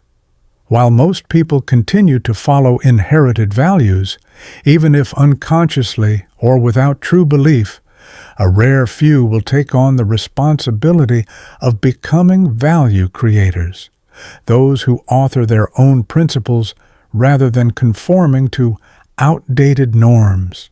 These individuals are the true aspirants to the Übermensch. To become one does not require wholesale rejection of the past, but rather a rigorous and thoughtful evaluation of tradition. It involves distinguishing which values nourish human life, vitality, and growth, and which ones diminish or inhibit our flourishing. The Übermensch preserves what elevates life and discards what holds it back. From that point, they begin the task of forging new ideals, ones that fill the void left by old systems of belief and offer direction toward richer, more dynamic ways of living. This undertaking demands extraordinary intellectual clarity and emotional strength. It requires the bravery to diverge from societal expectations and to endure the criticism of those still tied to conventional worldviews. A defining quality of the Übermensch is their ability to embrace life in its totality. This means saying yes not only to joy and beauty, but also to pain, confusion, and suffering. Where many seek escape through religion, addiction, or distraction, the Übermensch faces existence directly, acknowledging that hardship is an unavoidable part of becoming, and that meaning often arises through the struggle, not in its absence.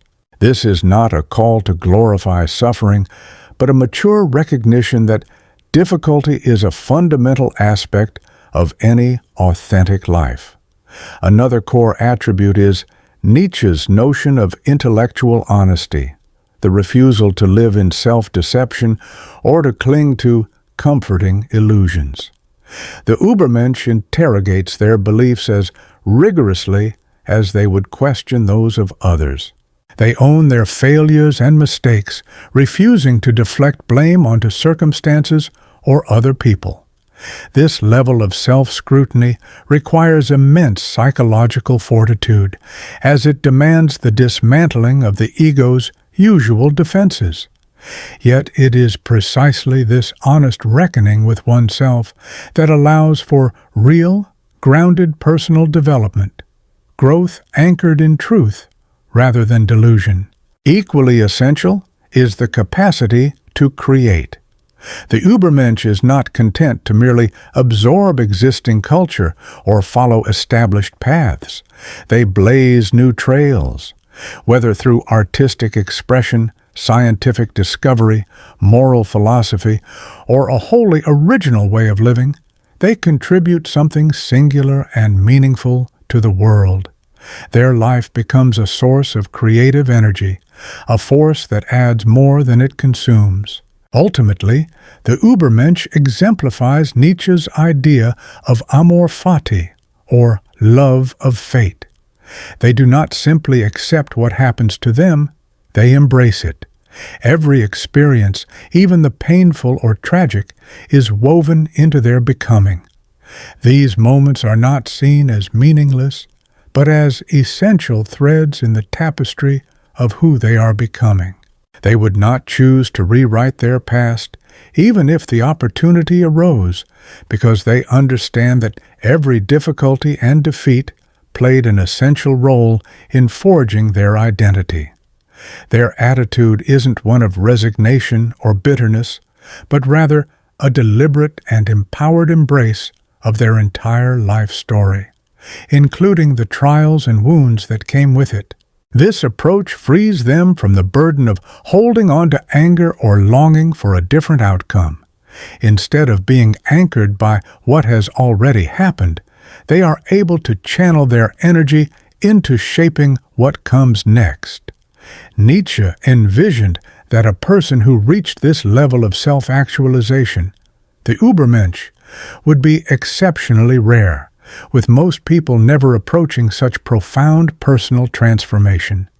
Still, he believed that the presence of even a few such individuals would serve as a tremendous benefit to all of humanity. These individuals would embody the pinnacle of human possibility, setting new standards and creating fresh values that guide society toward greater strength and vitality. Just as visionary artists challenge our ideas of beauty, and groundbreaking scientists reveal new layers of understanding about the universe, these rare figures would stretch the limits of what humanity can achieve. Through their very being, they would expand our shared idea of what it means to be human and inspire others to reach beyond what they once thought possible. Part 9. Master and Slave Morality. One of Nietzsche's most influential insights into moral philosophy is his delineation of two diametrically opposed value systems that have shaped human civilization: master morality and slave morality. He argued that grasping this fundamental division is critical for understanding the origins, transformations, and cultural impact of moral principles over time. This opposition helps explain why moral systems differ so dramatically between societies and why ethical debates often appear irresolvable. It also exposes how attributes like resentment and fragility can be disguised as ethical virtue. Master morality emerged from the ruling classes of ancient societies, warriors, nobles, and sovereigns who exercised power over themselves and others. Their moral code arose from strength, independence, and an affirmation of life. They celebrated courage, dignity, power, beauty, and achievement. To them, good meant what elevated life, reinforced strength, or advanced human potential. In contrast, bad referred not to evil in a moral sense, but to what was weak, uninspiring, or degenerative. These elites did not perceive themselves as bound by some higher moral order. Rather, they viewed themselves as the originators of value. Their ethics were assertive, creative, and life-affirming. They judged individuals and actions not by internal feelings or intentions, but by their real-world consequences and successes. A soldier who died defending his community was honored not for his emotions, but for his brave action, regardless of fear or hesitation. Similarly, a ruler who made hard decisions for the benefit of society, even if those decisions caused suffering, was seen as admirable. They accepted that life demanded difficult choices and that strength was essential for progress. They did not seek forgiveness for their power or accomplishments. In fact, they believed the strong had not only the right, but also the obligation to guide the weak, viewing such leadership as vital to collective well-being. In contrast, slave morality originated among the oppressed, those stripped of agency and unable to influence their reality. Lacking power, they constructed a moral framework that transformed their limitations into perceived virtues. They came to exalt modesty, obedience, compassion, fairness, and self-restraint. Within this moral system, virtue consisted in easing pain or comforting the vulnerable. What was considered evil were traits associated with dominance, pride, or assertiveness. Slave morality did not emerge from independent judgment, but was forged in reaction to the power and privilege of others. Over time, the oppressed began to internalize their powerlessness as moral superiority, casting their weakness as a form of righteousness. Those who adhered to slave morality evaluated human behavior based on intentions and emotional depth rather than objective results. A person who meant well was lauded, even if their actions had negative outcomes. Conversely, those who succeeded visibly or took pride in their abilities were often condemned as arrogant. This perspective elevated failure, if seen as noble or well-intentioned, over success, and frequently glorified suffering as a sign of spiritual worth. The belief that the downtrodden would one day rise, the meek shall inherit the earth, provided psychological comfort, but it also reinforced passivity and discouraged the development of real strength or change. Nietzsche identified Christianity as the culmination of slave morality in the Western tradition. Christ's life and message embodied values that rejected worldly power in favor of weakness, choosing humility over wealth, submission over authority, and suffering over pleasure. Jesus taught his followers to value those who mourn, to turn the other cheek, to forgive without retaliation, and to relinquish material attachments. His earliest adherents were often marginalized people, including actual slaves, who found deep hope in a religion that promised eternal reward in exchange for earthly hardship. Eventually, these marginalized believers transformed their resentment into a moral doctrine that idealized weakness and vilified strength. Over centuries, this Christian reinterpretation displaced the values of master morality. Where classical cultures once praised physical excellence, bravery, and intellectual accomplishment, these traits came to be viewed with suspicion or outright disdain. Soldiers and statesmen gave way to saints and monks, emperors bowed to spiritual leaders. Pursuits of greatness, whether bodily or intellectual, were increasingly condemned as they risked inciting pride, which came to be seen as one of the gravest sins under this new ethical paradigm. Humanity's understanding of life's purpose underwent a profound transformation, shifting from a pursuit of worldly satisfaction to a quest for redemption in the afterlife. This sweeping change left a lasting impact on European civilization, reshaping its artistic expression, political ideologies, philosophical thinking, and more. According to Nietzsche, this shift birthed what he termed slave morality, a system he believed sapped Europe's strength by glorifying weakness, inducing guilt over personal power, and favoring sympathy for failure over the celebration of excellence and accomplishment. Instead of striving for resilience and self-mastery, people began to revere limitation and fragility. Instead of creating purpose and beauty within the present world, their focus turned toward an abstract, heavenly realm beyond reach.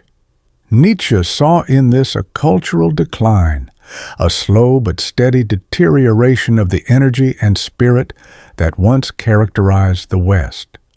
Over time, he claimed, each new generation seemed diminished, more hesitant, more delicate, and less equipped to assert its potential. Yet Nietzsche did not call for a simplistic revival of the older master morality.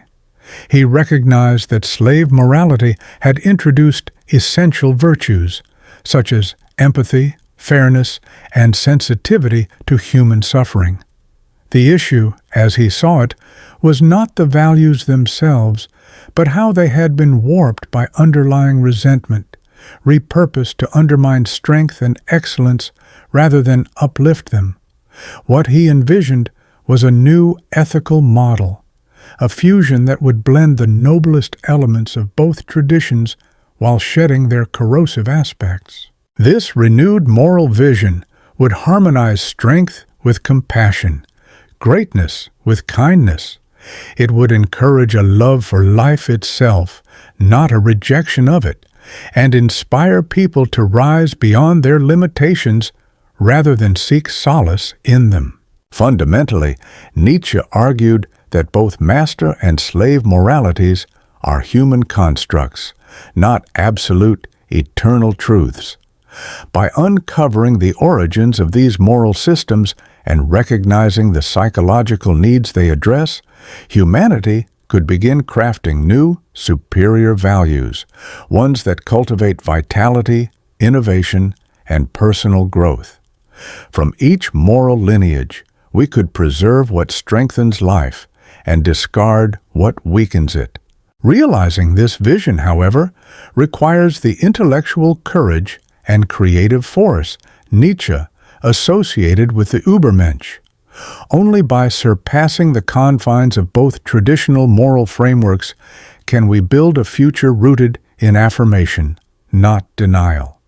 This new ethical paradigm would not be governed by dominance or by bitterness, but by its power to nurture human flourishing, enabling individuals and societies alike to evolve beyond their current state. Part 10.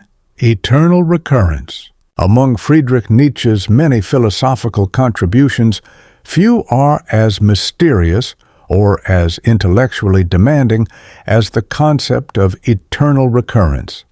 At its core, this idea proposes that time is not linear but cyclical, that every moment, every action, and every detail of existence returns endlessly in an infinite loop, repeating exactly as before, forever.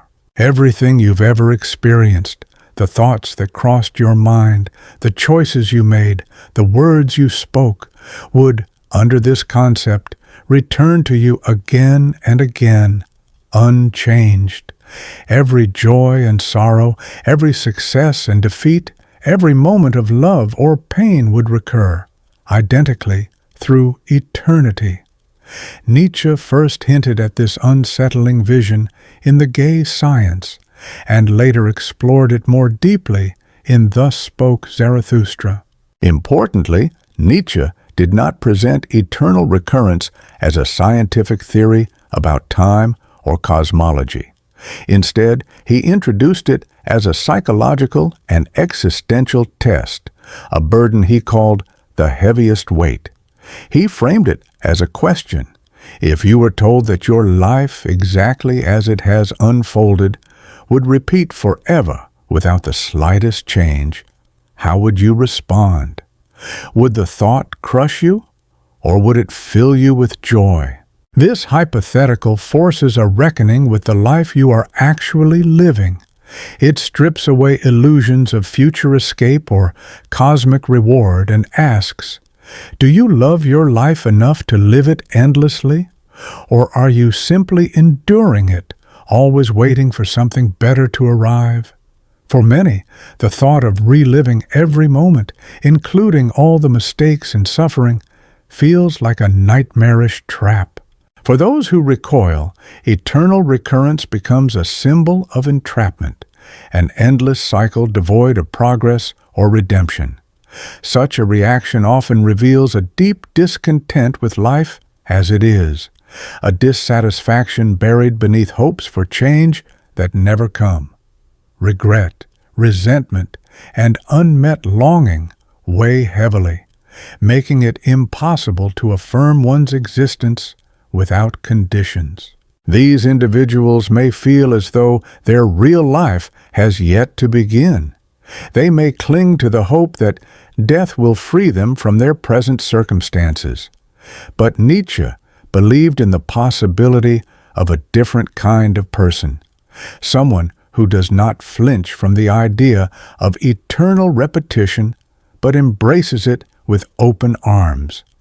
This rare soul lives in alignment with Amor Fati, the love of one's fate. To live with Amor Fati is to desire every moment of one's life to return exactly as it was lived. It is to greet the past not with regret, but with gratitude so deep that the idea of repeating it forever becomes not a punishment, but a privilege. Such a person affirms the whole of life, its pleasures and its pains, as meaningful and necessary. Viewed this way, eternal recurrence becomes a kind of moral and spiritual mirror, revealing how fully you accept your own existence. If the idea fills you with dread, it may signal that something crucial is amiss, whether in the way you live or in the way you interpret your life. Perhaps you're living by others' expectations rather than your own values. Perhaps you avoid the very challenges that would lead to genuine growth. Maybe you're still carrying past wounds that prevent you from embracing the present. Or perhaps you've delayed happiness, convinced it belongs to a future that never seems to arrive. Nietzsche's idea confronts all these evasions, demanding radical honesty about the life you're actually inhabiting. This concept also stands in direct opposition to the religious narratives Nietzsche vehemently criticized.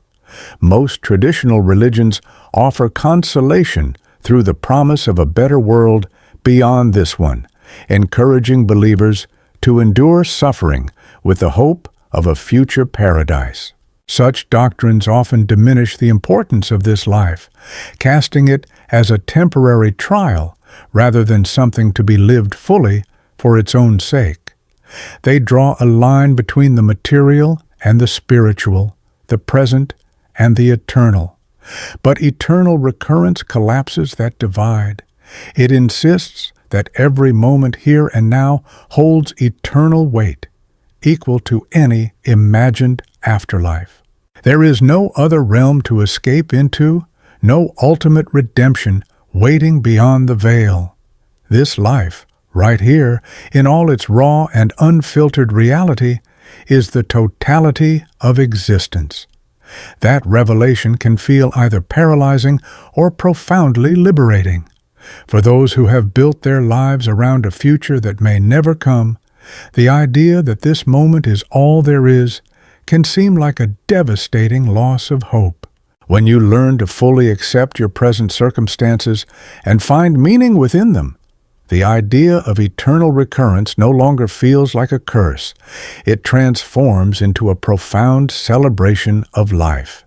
Each moment becomes infinitely precious, knowing it will repeat forever. Every choice takes on extraordinary significance, as its consequences will reverberate for eternity. Every human connection becomes sacred, because it, too, is rendered eternal. This perspective has the power to elevate the mundane into the miraculous, turning everyday existence into something bordering on the divine. It reimagines each day as an opportunity to live in a way that's truly worthy of infinite repetition. But it also introduces a weighty ethical dimension. If every action we take is destined to repeat endlessly, then we are entirely and irrevocably accountable for our choices. There is no undo button. There are no second chances, no redemptive arcs that unfold later. The effects of our decisions endure indefinitely. This transforms morality from a social code into a deeply personal and immediate responsibility. We cannot rely on divine pardon or hope that time will erase our failures. Instead, we are challenged to live in such a way that we could sincerely choose to relive our exact life, every detail, every moment, on an infinite loop. This demands a far stricter standard than conventional morality typically imposes. Where traditional ethical frameworks often focus on avoiding harm or minimizing suffering, the principle of eternal recurrence pushes us further. It asks us not just to avoid wrongdoing, but to pursue lives of meaning, excellence, and depth. Even if this idea isn't literally true, Nietzsche believed that simply contemplating it could transform how we live. It forces us to grapple with fundamental questions. What truly gives life value? What choices lead to a life rich in meaning? It invites us to become the kind of people who can fully accept their fate, not reluctantly, but with open arms. It calls us to greater self-awareness, deeper authenticity, and the courage to live in alignment with our most profound values and dreams. And perhaps most significantly, it offers a path to release ourselves from the grip of regret and bitterness. It encourages a radical affirmation of life in all its complexity, pain, and imperfection. For Nietzsche, this unconditional embrace, this resounding yes to existence, was the highest expression of human strength and achievement. Part 11. Power versus Force. One of the most profound yet frequently misunderstood aspects of Nietzsche's philosophy is his treatment of power and strength. His praise for power and disdain for weakness have often been misread as endorsements of cruelty, domination, or the subjugation of others. This misinterpretation has not only distorted Nietzsche's ideas, but also contributed to their misuse in justifying devastating actions throughout history. Such readings grossly misrepresent his intent, failing to recognize the critical difference Nietzsche made between genuine power and mere force. For Nietzsche, authentic power was never about destruction or control. It was rooted in creativity, vitality, and autonomy. Real power in his eyes was not life-denying or manipulative, but life-affirming. It involved the courage to confront adversity, the pursuit of excellence, and the ability to infuse one's existence with purpose. Its essence lay in the capacity to create value, not in the compulsion to overpower or harm others. Recognizing this distinction is key to grasping Nietzsche's broader philosophical vision and understanding why his work continues to resonate with those seeking a meaningful and resilient life. Nietzsche's critique extended to those actions or behaviors that might appear strong on the surface but, upon closer inspection, revealed deeper layers of fear or insecurity. What he valued as true strength came from self-mastery, the disciplined shaping of one's own character and conduct. He admired individuals who could govern their impulses, remain emotionally composed, and act independently of societal pressures. These were people who could stay calm amid chaos, think clearly in the face of challenge, and maintain a steady commitment to worthwhile goals.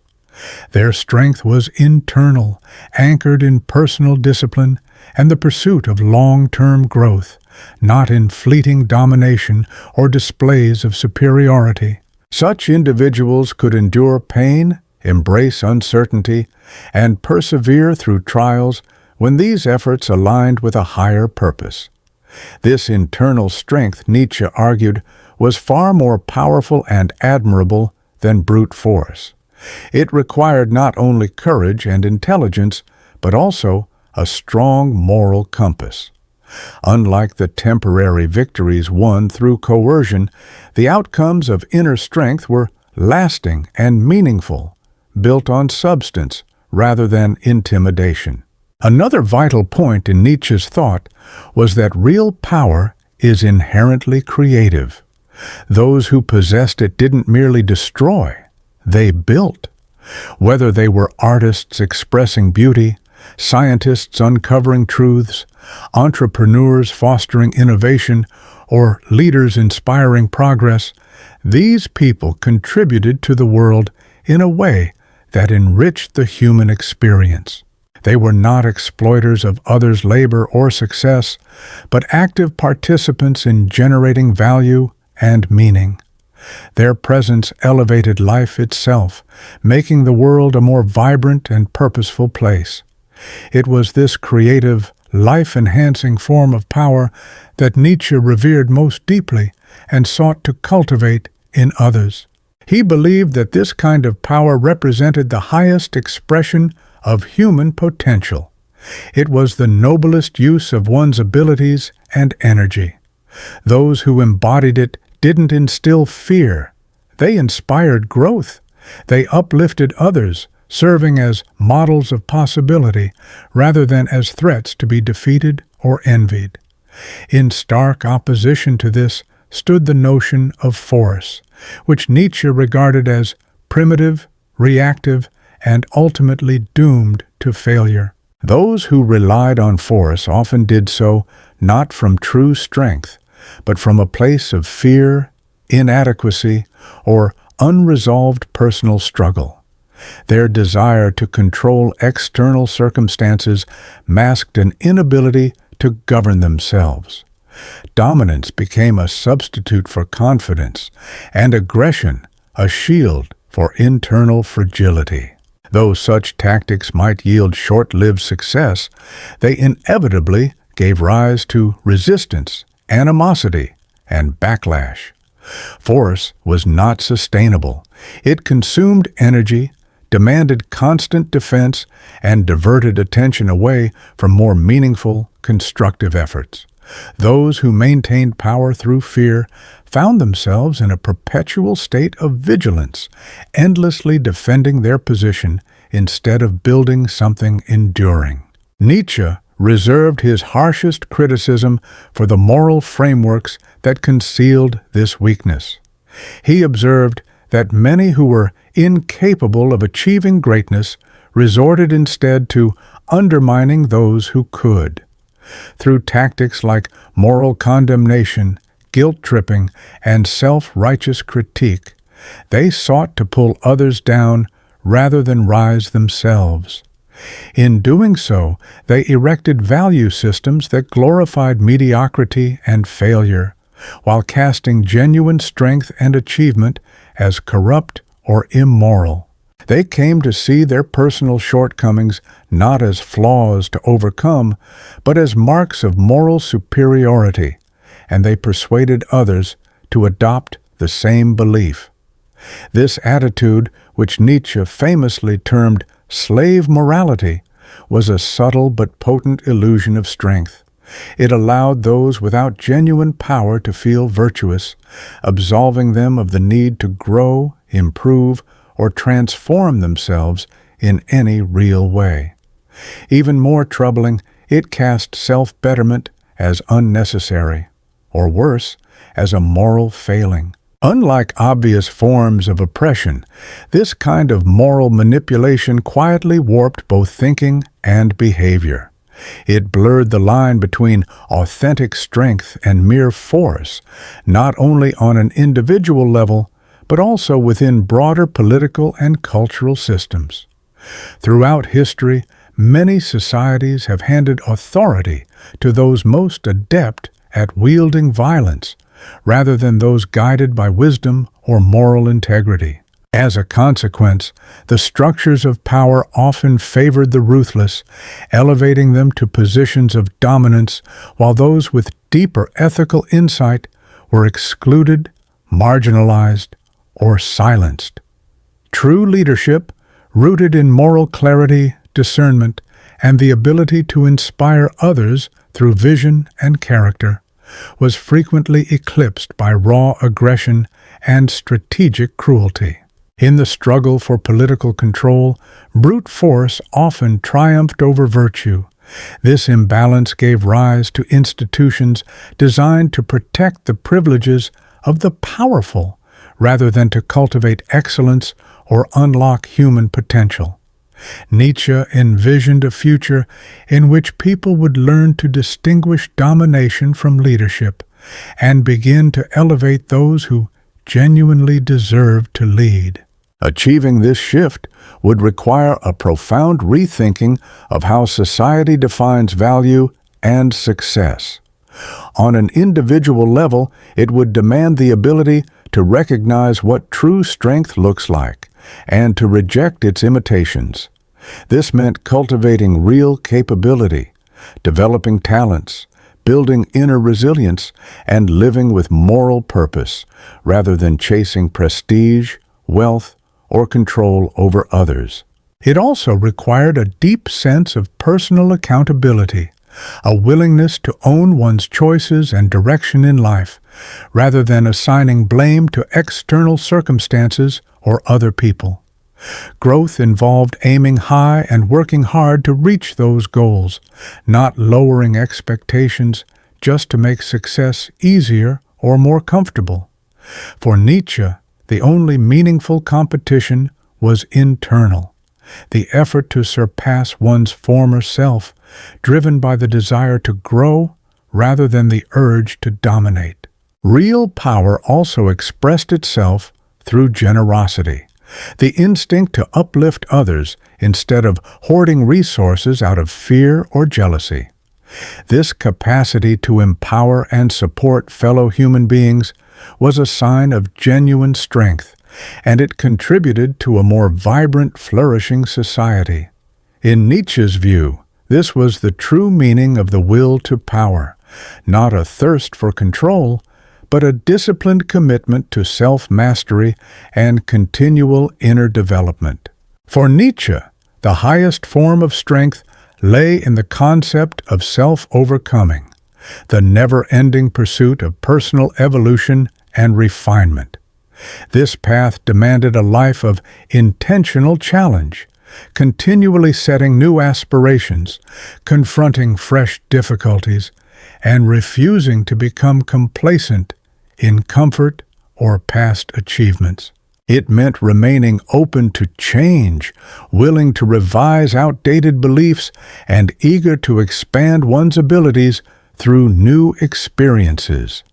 It required the courage to face one's imperfections with honesty, and the dedication to improve them through steady, deliberate effort. This process of self-actualization has no final destination. There is always room to grow, always new heights to reach.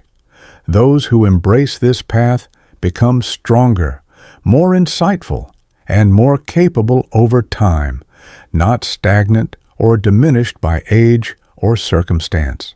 Such individuals embody the fullest expression of the human spirit.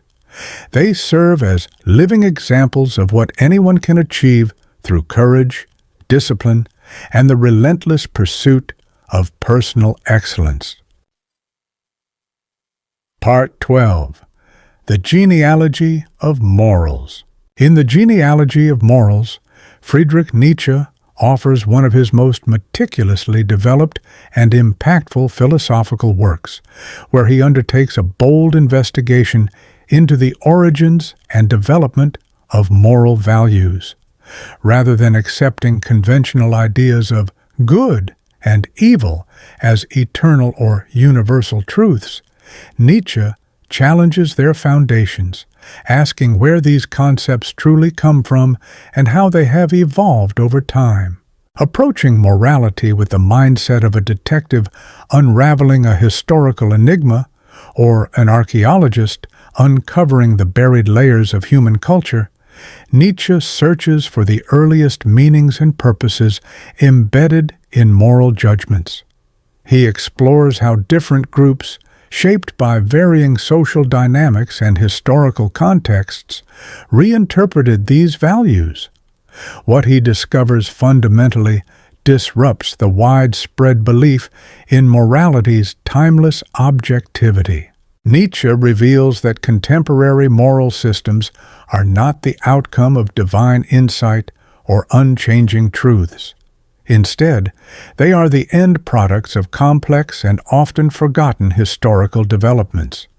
His genealogical method provides a radical new lens through which to examine morality, not as something given, but as something constructed. Because moral values are human-made, Nietzsche insists, they are also open to critique, revision, and even replacement when they no longer serve a meaningful function. This realization represents a turning point in moral philosophy and continues to influence ethical inquiry today. At the heart of Nietzsche's genealogical approach lies the understanding that moral beliefs emerge not in isolation, but in deep connection with broader patterns of culture, economics, psychology, and social power. To truly comprehend why particular behaviors are labeled as virtuous or immoral, we must investigate the specific historical and cultural landscapes in which those judgments originated. Many of the moral assumptions we now take for granted may have been shaped by circumstances that are no longer relevant. Some values may have served necessary roles in earlier periods, but have since become ineffective or even detrimental. In some cases, moral codes were constructed not with universal well-being in mind, but to serve the needs of particular social groups or power structures. By peeling back these hidden motives and recovering the forgotten past, Nietzsche's method empowers individuals to actively choose which values are worth retaining and which merit scrutiny, transformation, or rejection. This framework also helps illuminate the vast differences among moral systems across various cultures and historical periods. With this deeper awareness comes a more reflective and open stance toward our own ethical beliefs and those of others. It fosters an attitude of intellectual humility, reminding us that what we consider natural or right may not be so for others, and may not always have been so for us. Yet this humility does not require abandoning moral judgment. It instead invites us to evaluate both inherited and contemporary values with sharper clarity. Among Nietzsche's key insights is his exploration of a historical transition from what he calls good and bad morality to good and evil morality. In the aristocratic societies of the ancient world, moral value was defined by the dominant classes. Good was associated with nobility, vitality, strength, beauty, and a sense of mastery over life. In contrast, bad referred simply to the mundane, the weak, the uninspired, and the unremarkable. These labels reflected the worldview of ruling elites who shaped moral standards to celebrate their own characteristics and justify their dominance over others.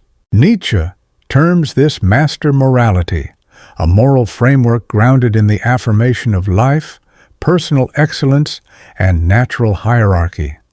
Those who lived by master morality did not feel compelled to defend their power or apologize for their privilege.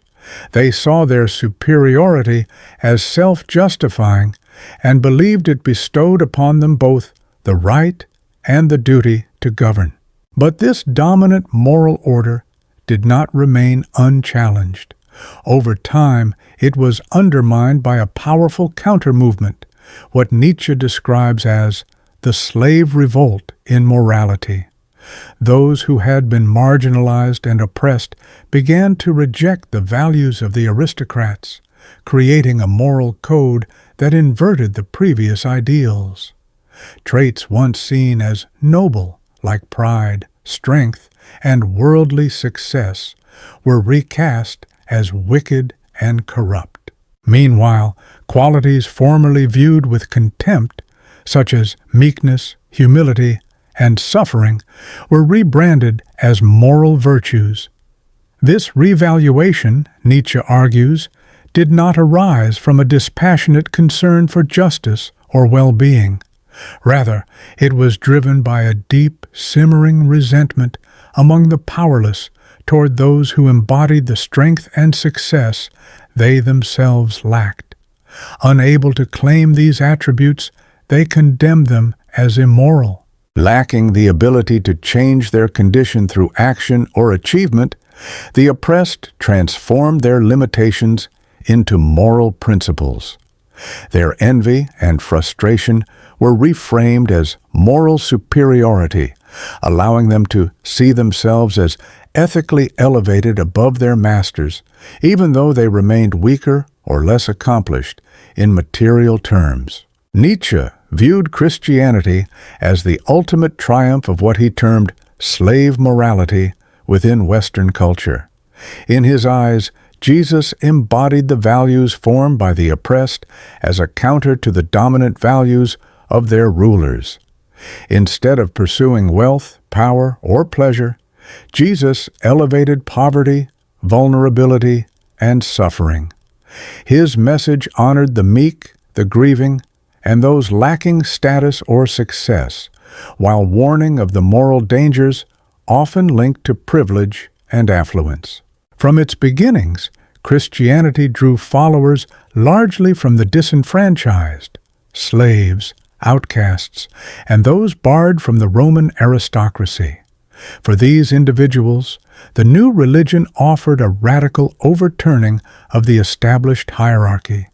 The downtrodden would be exalted, the mighty brought low, and the least regarded would take precedence.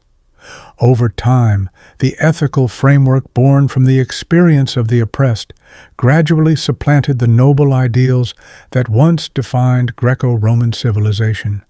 Qualities such as strength, beauty, and excellence gave way to humility, self-denial, and spiritual aspiration. This profound transformation left its mark on every facet of European society, from politics and art to philosophy and moral thought. Although this change fostered greater compassion and equality, Nietzsche believed it also introduced a leveling impulse that stifled vitality and undermined human greatness. Using his genealogical method, Nietzsche traced how moral concepts like guilt, sin, and conscience evolved from earlier notions rooted in reciprocity and punishment. In tribal communities, wrongdoing was seen through the lens of tangible harm. Justice meant compensation or retaliation to restore balance and discourage future harm. Over generations, these interpersonal codes were abstracted into theological constructs. Divine judgment replaced human restitution, and personal wrongdoing became a matter of inherent sinfulness. Guilt ceased to refer to specific acts and instead became internalized as a fundamental flaw in human nature, what Nietzsche called the bad conscience. This inner turmoil arose when natural instincts, particularly aggression, were turned inward rather than expressed outward. Instead of asserting themselves in the world, individuals began to direct their drives against themselves.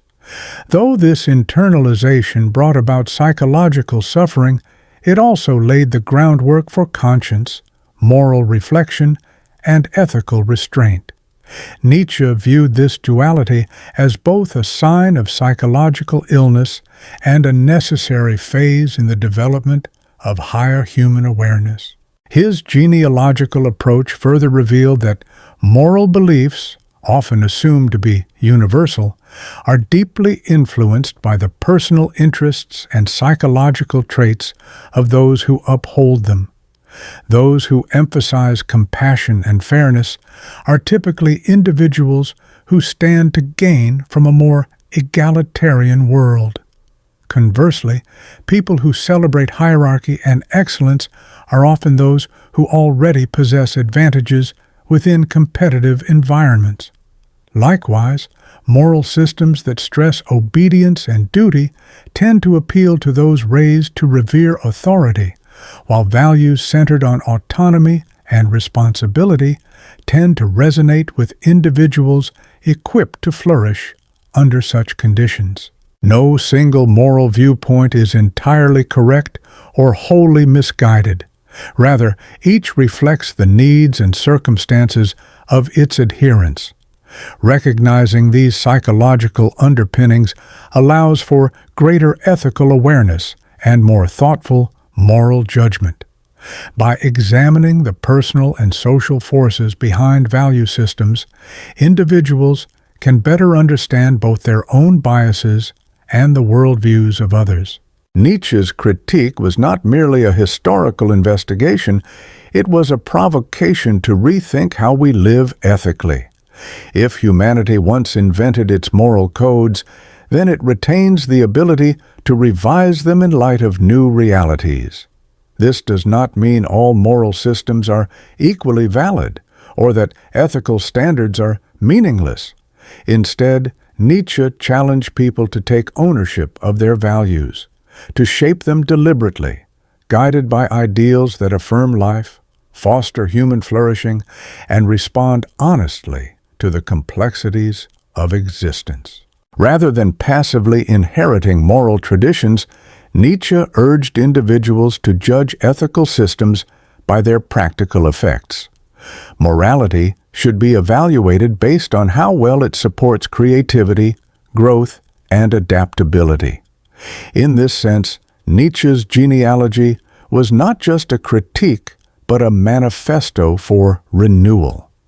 It called for the creation of healthier, more life-affirming values, ethical tools designed to meet the evolving needs of humanity with imagination, resilience, and boldness. Part 13. The Principle of Self-Overcoming. At the core of Nietzsche's philosophy lies the powerful idea of self-overcoming, or Selbstüberwindung in German. This concept expresses his conviction about what grants human life its deepest value and distinguishes extraordinary individuals from the ordinary masses. Self-overcoming represents a continual striving to transcend one's current self. It requires abandoning the comfort of stagnation and embracing the ongoing process of personal transformation. Rather than accepting one's present identity as permanent or falling into habitual patterns, it demands the pursuit of fresh challenges, the refinement of untapped talents, and the aspiration toward unexplored potential. For Nietzsche, this wasn't just one possible path among many. It was the essential purpose of life itself, the force that gives existence authentic meaning. Those who dedicate themselves to self-overcoming don't simply better their own lives.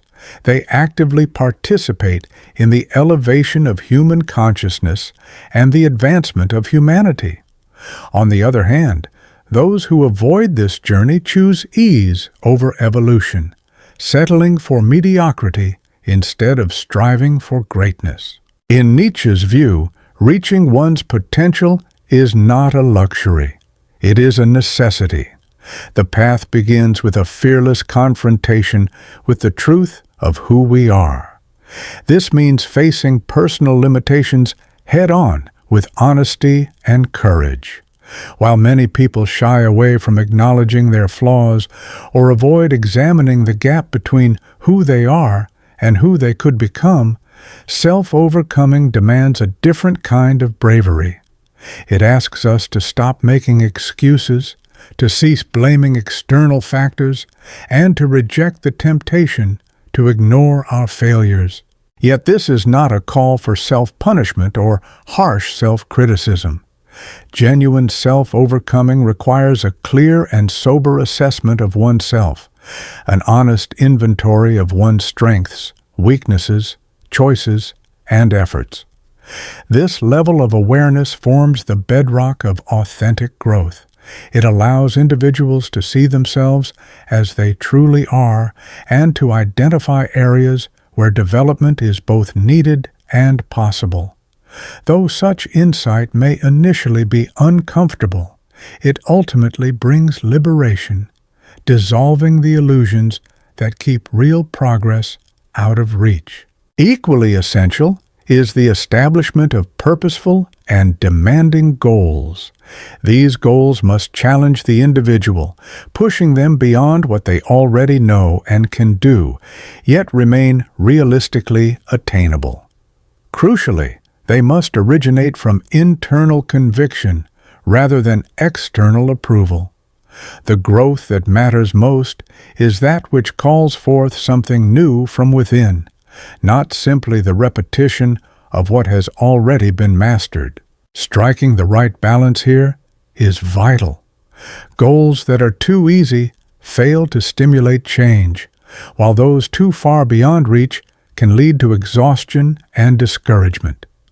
Well-chosen challenges help reveal what truly matters to a person, their core values, true interests, and guiding priorities, rather than encouraging the pursuit of goals imposed by others. Along this path, one cultivates persistence, self-discipline, and the inner toughness needed to accomplish anything meaningful. With each goal attained, a foundation is laid for even greater aspirations. In this way, the journey of self-overcoming becomes a lifelong process of climbing ever higher, shaped by purpose and sustained effort. Central to this journey is the readiness to confront hardship rather than run from it. Human instincts often draw us toward comfort, stability, and minimal effort. But Nietzsche argued that this tendency, though natural, impedes real growth. Advancement comes only when we test our limits. Just as physical strength is built through resistance, our intellectual capacities and moral character grow through challenges that require courage, integrity, and restraint. Those who habitually avoid struggle remain undeveloped and fragile. In contrast, those who accept life's challenges as necessary steps in their evolution become stronger, wiser, and more capable. This does not mean seeking out suffering or complicating life unnecessarily. Rather, it means understanding that discomfort is often the price of genuine change, and choosing to pay that price with purpose and resolve. Ultimately, self-overcoming is not solely about achieving distant objectives.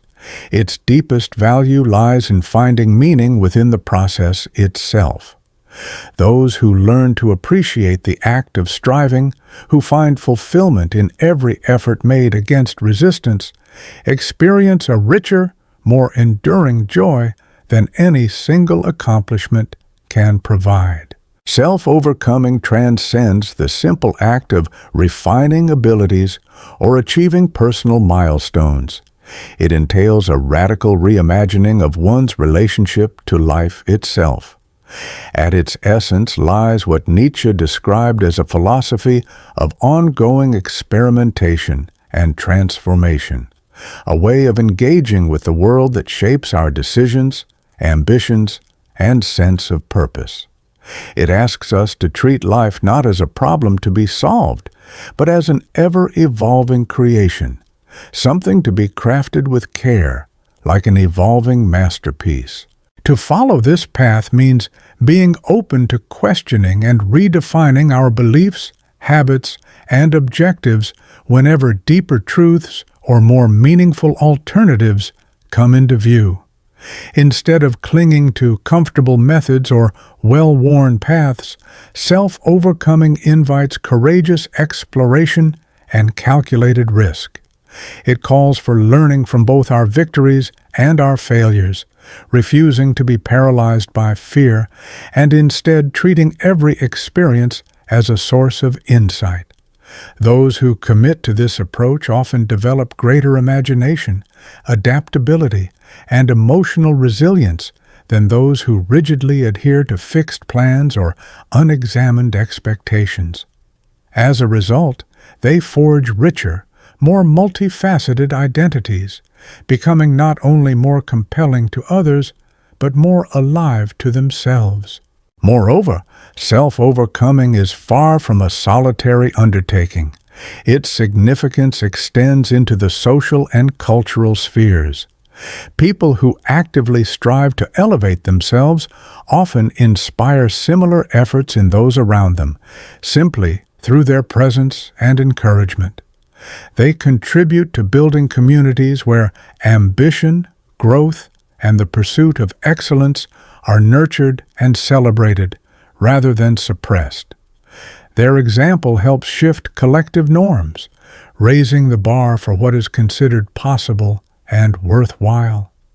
These individuals refuse to settle for mediocrity, and in doing so, demonstrate that meaningful transformation is attainable for anyone willing to commit to the journey. Their efforts reverberate outward, enriching not only their personal experience, but also influencing the development of cultures that prize evolution, creativity, and flourishing over mere survival or comfort. On the other hand, those who resist the call to self-overcome often become obstacles to growth, not only in their own lives, but in the lives of those around them. They may, consciously or unconsciously, discourage ambition in others and perpetuate a mindset of limitation and inertia. Such resistance does not merely stunt individual potential, it helps entrench a broader culture of stagnation. Nietzsche insisted that self-overcoming was more than just beneficial. It was fundamental to the advancement of human consciousness itself. Just as biological evolution gives rise to increasingly complex and capable organisms, cultural and psychological evolution can lead to more profound and empowered expressions of what it means to be human. But such evolution is not automatic. It requires the willful participation of individuals who are prepared to move beyond their current limits. Those who embrace this challenge become agents of transformation, actively shaping the trajectory of human development. In Nietzsche's vision, they represent the precursors to the Übermensch, the individual who emerges once humanity finds the strength and vision to transcend its present condition. Viewed through this lens, the pursuit of self-mastery becomes something far greater than personal improvement. It becomes a meaningful contribution to the unfolding potential of life itself. Recognizing this broader purpose can instill one's personal journey with a profound sense of direction and urgency. For those willing to embark on the demanding yet deeply rewarding path of continual self-transcendence, life offers not just the chance to grow, but to participate in the ongoing evolution of humanity. Part 14. The Antichrist. Friedrich Nietzsche's The Antichrist stands among his most incendiary and frequently misunderstood works, presenting a fierce confrontation with Christianity and its pervasive influence on the fabric of Western civilization. This critique was not driven by shallow irreverence or juvenile rebellion against faith, but by a profound philosophical concern over what Nietzsche perceived as a deep-seated cultural and spiritual decline. To Nietzsche, Christianity had embedded itself so thoroughly in the European psyche that even those who had abandoned religious belief continued to reflect its values unconsciously.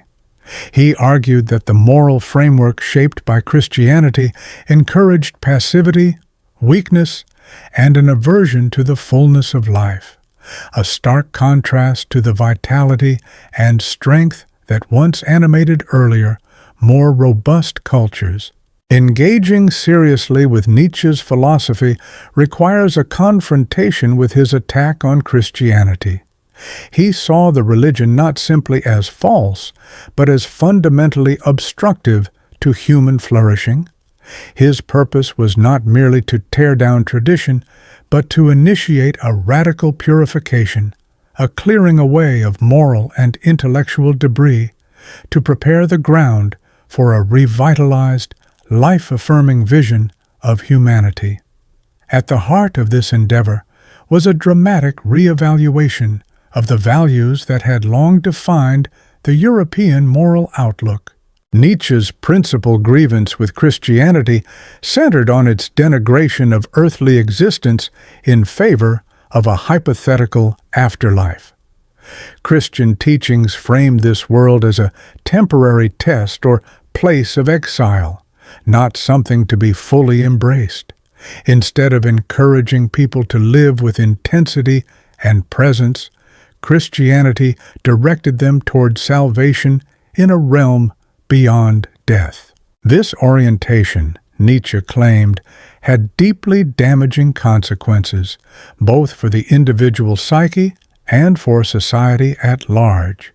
It diminished the urgency to confront real-life conditions or improve the world, replacing active engagement with passive expectation. Rather than celebrating human creativity, passion, and achievement, it glorified endurance, penitence, and the renunciation of pleasure. Joy, beauty, and strength were overshadowed by fear, guilt, and the longing for divine forgiveness. In Nietzsche's estimation, this worldview cultivated a culture disconnected from the vital sources of meaning found in the tangible human experience. He coined the term slave morality to describe the ethical system promoted by Christianity, a morality that prized submission, pain, and humility over assertiveness, mastery, and greatness. The figure of Jesus, in Nietzsche's interpretation, symbolized a complete reversal of life-affirming values. Poverty was elevated above wealth, meekness above power, and suffering above strength. Christ's followers were instructed to show love to their enemies, to forgive offenses, and to part with their material possessions. While such teachings may have offered solace to the downtrodden, Nietzsche warned that when these principles formed the moral core of an entire civilization, they led inevitably to stagnation.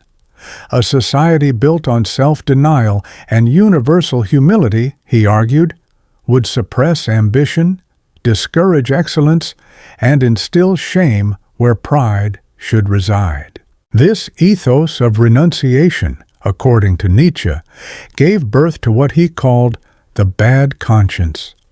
Rather than channeling their instincts outward in creative or courageous pursuits, individuals turned their energy inward, becoming estranged from their own desires. They internalized aggression and redirected it against themselves, breeding a psychological state marked by guilt, self-punishment, and paralysis. Even ideals like universal love and human equality, commonly regarded as noble, were, for Nietzsche, corrosive forces undermining vitality and distinction. He asserted that such doctrines, though cloaked in virtue, erased meaningful differences between people, particularly those rooted in ability and achievement. If all were equally valuable in the eyes of God, then striving to surpass others or to cultivate individual excellence lost its purpose. If one must love everyone without distinction, then deep personal connections and loyalties were viewed as morally suspect. Compassion for the weak became the ultimate good, while the strong were ignored or condemned. This moral framework, Nietzsche believed, fostered a culture of uniformity, where conformity was rewarded and aspirations toward greatness were subtly discouraged. The leveling effect of Christian ethics, in his view, stifled human ambition and dismantled the very hierarchies and institutions necessary for cultural development and continuity. Rather than elevating civilization, Christian morality tethered it to mediocrity and self-limitation. Perhaps most damningly, Nietzsche accused Christianity of corrupting the very pursuit of truth. He contended that it had adopted a fundamentally dishonest relationship with reality.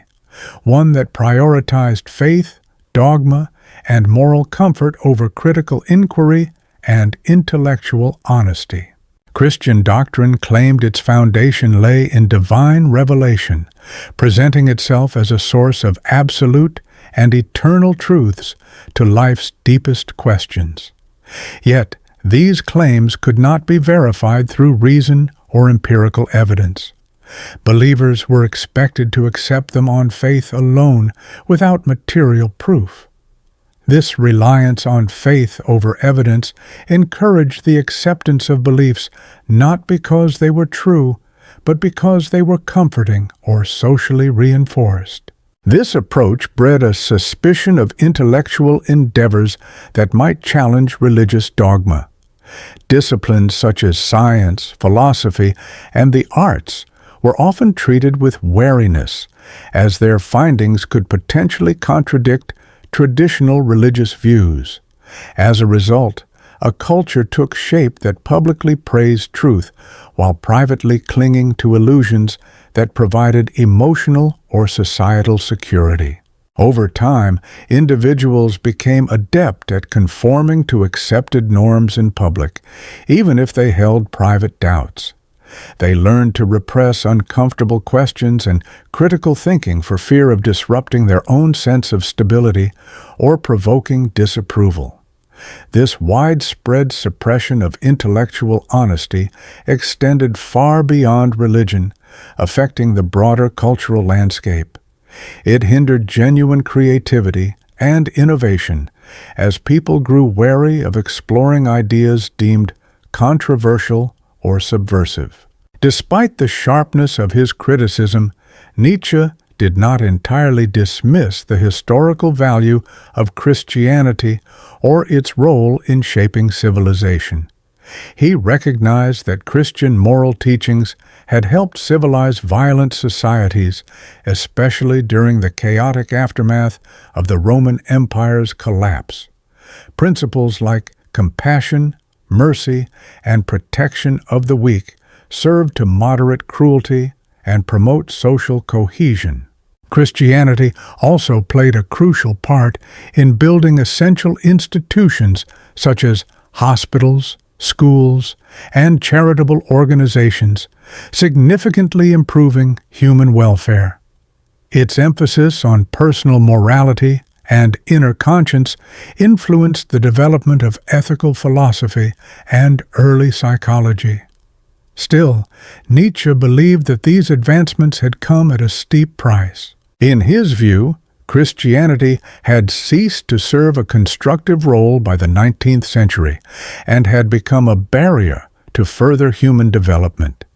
Its fixation on an afterlife diverted attention away from the urgent realities of earthly existence. Its promotion of universal equality, while morally appealing, undermined society's ability to recognize and nurture individual excellence. Its prioritization of faith over rational inquiry weakened the intellectual rigor necessary for scientific and cultural growth. Nietzsche's critique of Christianity was part of a broader effort to clear the path for new, more life-affirming sources of spiritual meaning. He did not aim to eliminate humanity's quest for meaning or transcendence, but to redirect that pursuit toward life itself, rather than an imagined realm beyond death.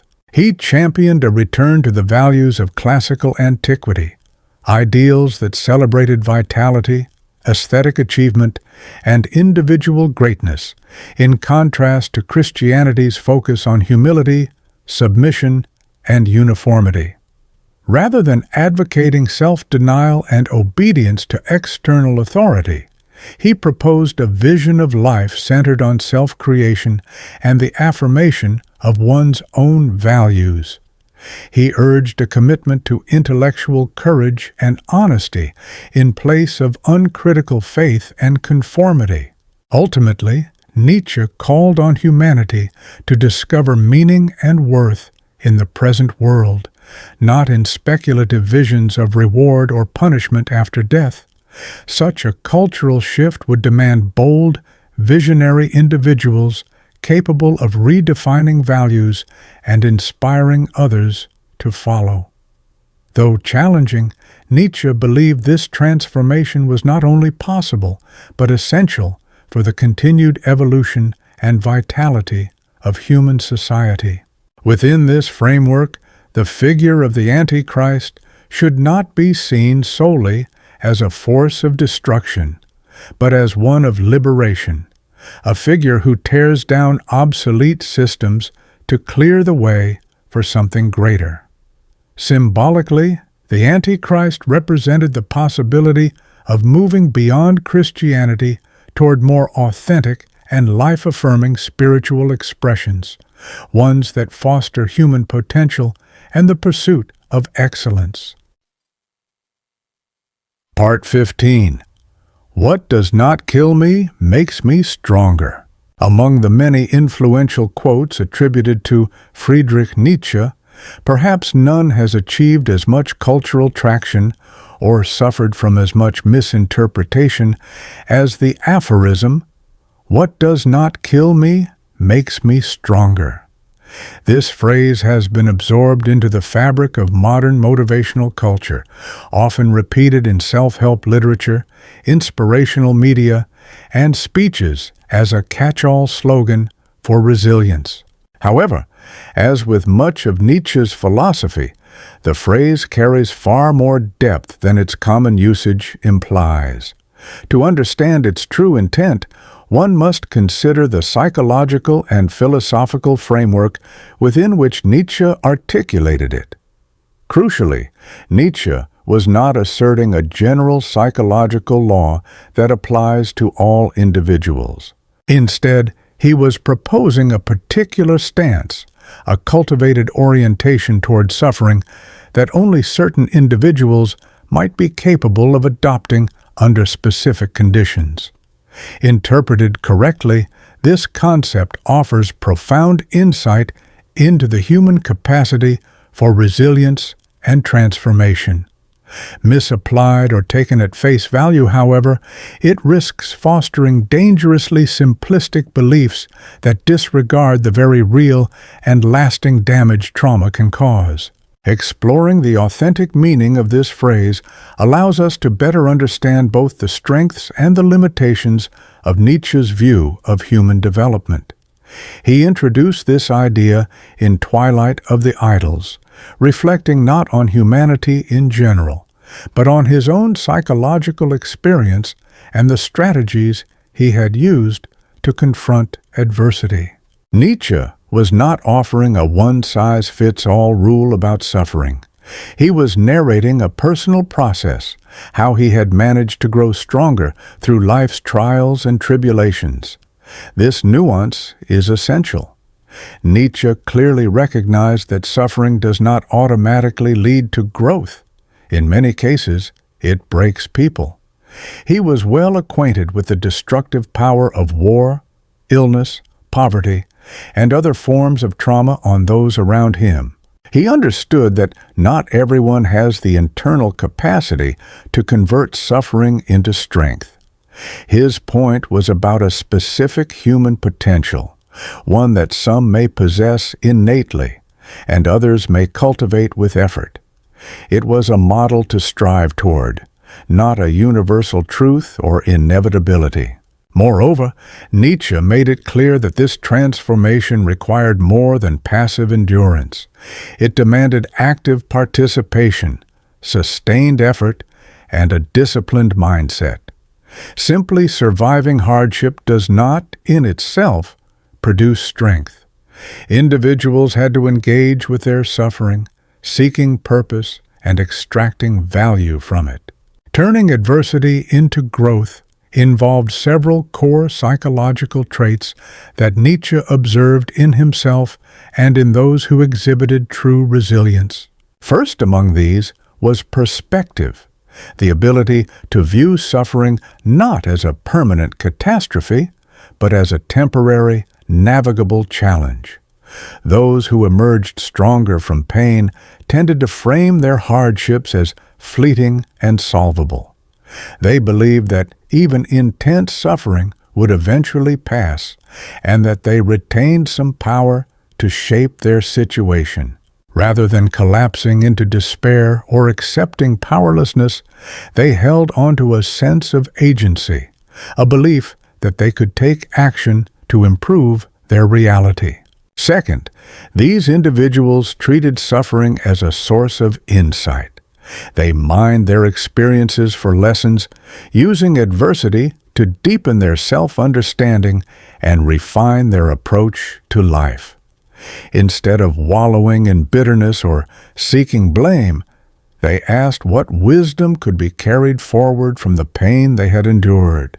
To them, setbacks were not merely obstacles, but opportunities for learning and adaptation.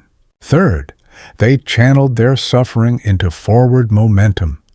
Pain became a motivator, a driving force that sharpened their determination and clarified their ambitions. Rather than letting adversity erode their aspirations, they allowed it to ignite a greater commitment to growth and achievement. Fourth, the experience of suffering often expanded their emotional awareness. Having intimately known hardship, they developed deeper empathy and a more compassionate connection to the pain of others. This emotional intelligence enabled them to support and uplift those around them with greater authenticity and care. These traits, perspective, self-reflection, determination, and empathy, are not easy to come by. They require significant emotional maturity, intellectual honesty, and psychological strength. Nietzsche's statement, when viewed through its proper philosophical lens, is not a general rule or an easy remedy for hardship. It is a demanding ideal, a vision of how suffering can be transformed into strength by those with the courage and insight to do so. Nietzsche recognized that hardship, in and of itself, does not automatically produce strength. The key lies in how a person interprets and engages with their struggles. The same set of external difficulties can either reinforce or erode a person's character, depending entirely on their mindset and response. Those who maintain a sense of agency, choosing to take responsibility for their reactions, are far more likely to transform suffering into growth. Conversely, individuals who see themselves solely as helpless victims often find their adversity diminishing rather than empowering. Focusing on what can be influenced fosters endurance and inner resilience, whereas fixating on what lies beyond control tends to generate resentment and despair. People who stay committed to meaningful goals and nurture hope amid challenges are better equipped to extract value from their experiences. In contrast, those who give in to defeatism and passivity are more vulnerable to long-term harm. Emotional connection and support networks are also critical to navigating hardship. Those who maintain close bonds and seek help from others tend to recover more effectively than those who isolate themselves and try to endure suffering in solitude. At the heart of this idea is the understanding that strength is not born from suffering itself, but from the active engagement with it. Resilience is not a fixed trait or a stroke of luck. It is a learned capacity rooted in deliberate psychological practices and adaptive strategies. Central to Nietzsche's philosophy is the notion of Amor Fati, the love of fate. This concept extends beyond simple acceptance. It involves fully embracing all of life's experiences, including the painful and unpleasant ones, as essential to one's development. Those who adopt this attitude can come to appreciate even their most painful memories, recognizing them as formative moments that contributed to their personal evolution. To eliminate those hardships would be to erase the insight, compassion, and strength they helped cultivate. This is not a call for passive surrender, but a bold affirmation of life in its entirety, including its darkest passages. Adopting this mindset frees individuals from the corrosive grip of bitterness and regret, empowering them to live more fully in the present while learning from the past. It also equips them with the emotional fortitude to meet future challenges with steadiness and purpose. Yet, Nietzsche's claim that adversity can foster strength must not be misread as an endorsement of unnecessary suffering, nor as a denial of the profound damage trauma can cause. He never suggested that pain should be sought out, nor did he argue that all forms of suffering are ultimately beneficial. Some experiences are so overwhelmingly destructive that they shatter a person's ability to trust, connect, or maintain psychological stability. In such cases, the trauma may exceed one's capacity to process it constructively. Not everyone has access to the internal or external resources needed to transform suffering into growth. What Nietzsche offered was a nuanced insight. Under certain conditions, where individuals possess sufficient internal resilience and supportive surroundings, adversity can become a catalyst for strength. But this is not a universal rule. It is more accurate to view it as a potential capacity, something that can be developed, but only when circumstances allow. Applying this principle responsibly calls for careful judgment. People must learn to differentiate between the kinds of suffering that can lead to growth and those that carry the risk of long-term psychological harm. Building the emotional tools and cultivating strong social networks are essential for engaging with difficulties in a productive way. Equally important is recognizing one's own limits and knowing when to reach out for help. Part of true resilience lies in discerning whether suffering serves a constructive purpose or merely inflicts damage. Ultimately, the belief that hardship can build strength must be understood as an intentional, active process. It does not unfold automatically. When properly interpreted, Nietzsche's philosophy offers a valuable framework for building resilience and finding meaning in life's inevitable struggles. But when misapplied, it risks promoting harmful beliefs that trivialize trauma or discourage people from seeking the support they genuinely need. The goal is not to celebrate suffering for its own sake, but to develop the inner capacity to grow from the challenges life inevitably brings. This is both a psychological discipline and a philosophical orientation, one that, when cultivated wisely and compassionately, can become a profound and enduring source of strength. Part 16. Beyond Good and Evil. The title of one of Nietzsche's most seminal works, Beyond Good and Evil, captures the essence of his deep challenge to traditional moral thinking. Most people accept without question that good and evil are immutable moral absolutes, universally applicable across time, place, and circumstance. They assume certain behaviors are inherently right or wrong, regardless of context. Nietzsche radically opposed this black-and-white moral paradigm, arguing that such strict moral dichotomies distort reality and hinder human potential. He believed it was time for humanity to evolve beyond these reductive categories, embracing a more sophisticated, nuanced understanding of values and meaning. His critique was not an invitation to reject all moral concerns or to descend into moral relativism. Rather, Nietzsche called for a courageous reevaluation of ethics, one based on intellectual rigor and a willingness to craft more thoughtful, discerning approaches to judging human conduct. Conventional morality, especially in its Christian form, had long drawn harsh lines between opposing ideals, virtue and vice, body and soul, reason and faith, the temporal and the eternal. Every aspect of human life was forced into one of two moral extremes. Nietzsche saw this stark dualism as an artificial and damaging construct. It fragmented the human self, compelling individuals to suppress or disown parts of themselves that didn't conform to approved moral norms.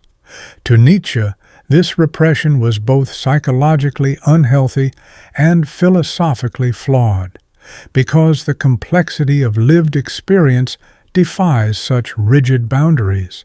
What may be considered admirable in one scenario might prove harmful in another. A person might display extraordinary virtues alongside profound failings. Cultures capable of breathtaking artistic achievements have also committed terrible atrocities. Nietzsche argued that morality must be able to grapple with these layers of contradiction, not reduce them to shallow labels.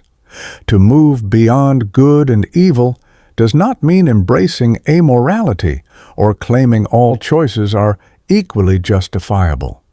Nietzsche was not advocating moral chaos or the denial of all values. Instead, he proposed that we abandon absolute moral judgments in favor of more adaptive, context-aware evaluations. Rather than asking whether something is inherently good or evil, we should consider whether it enhances or diminishes life.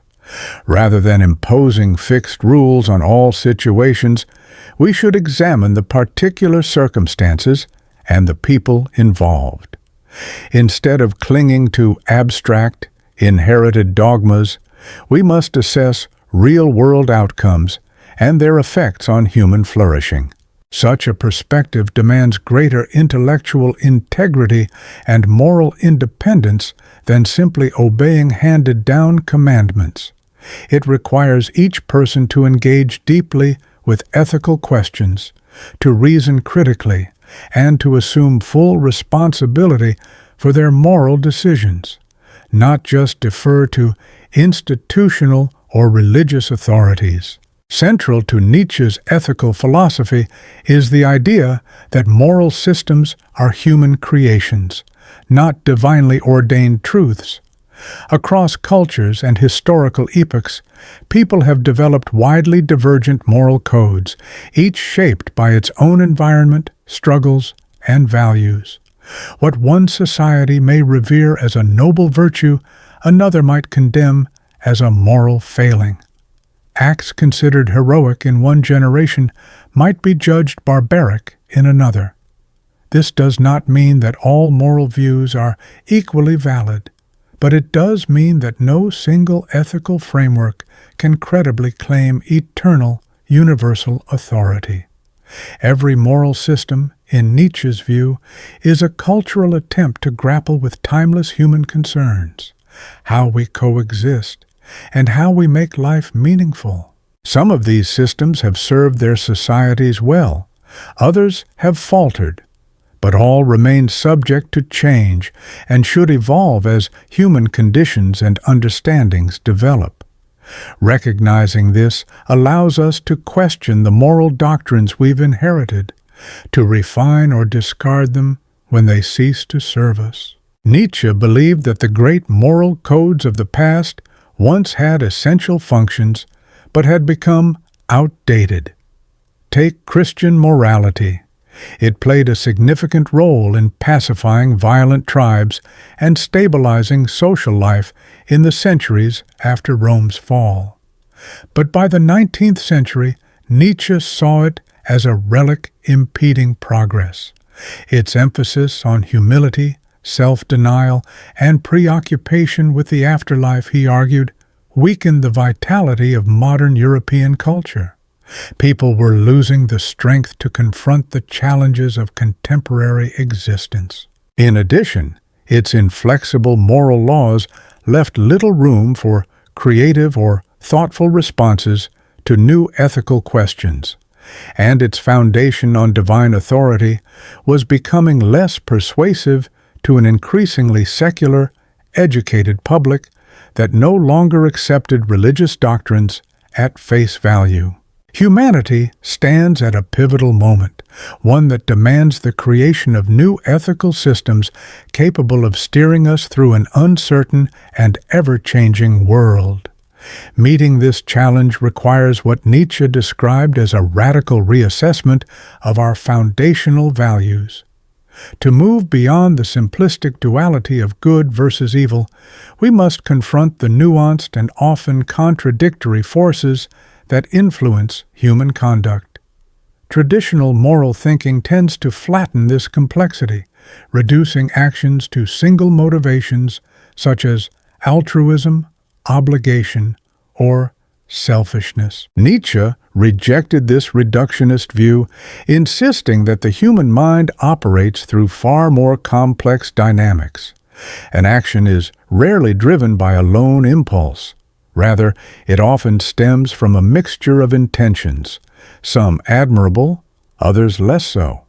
Someone might engage in charitable work not only out of genuine empathy, but also to elevate themselves above those they help. Similarly, a person may adhere to moral codes both because they believe in them and because they fear being ostracized if they do not conform.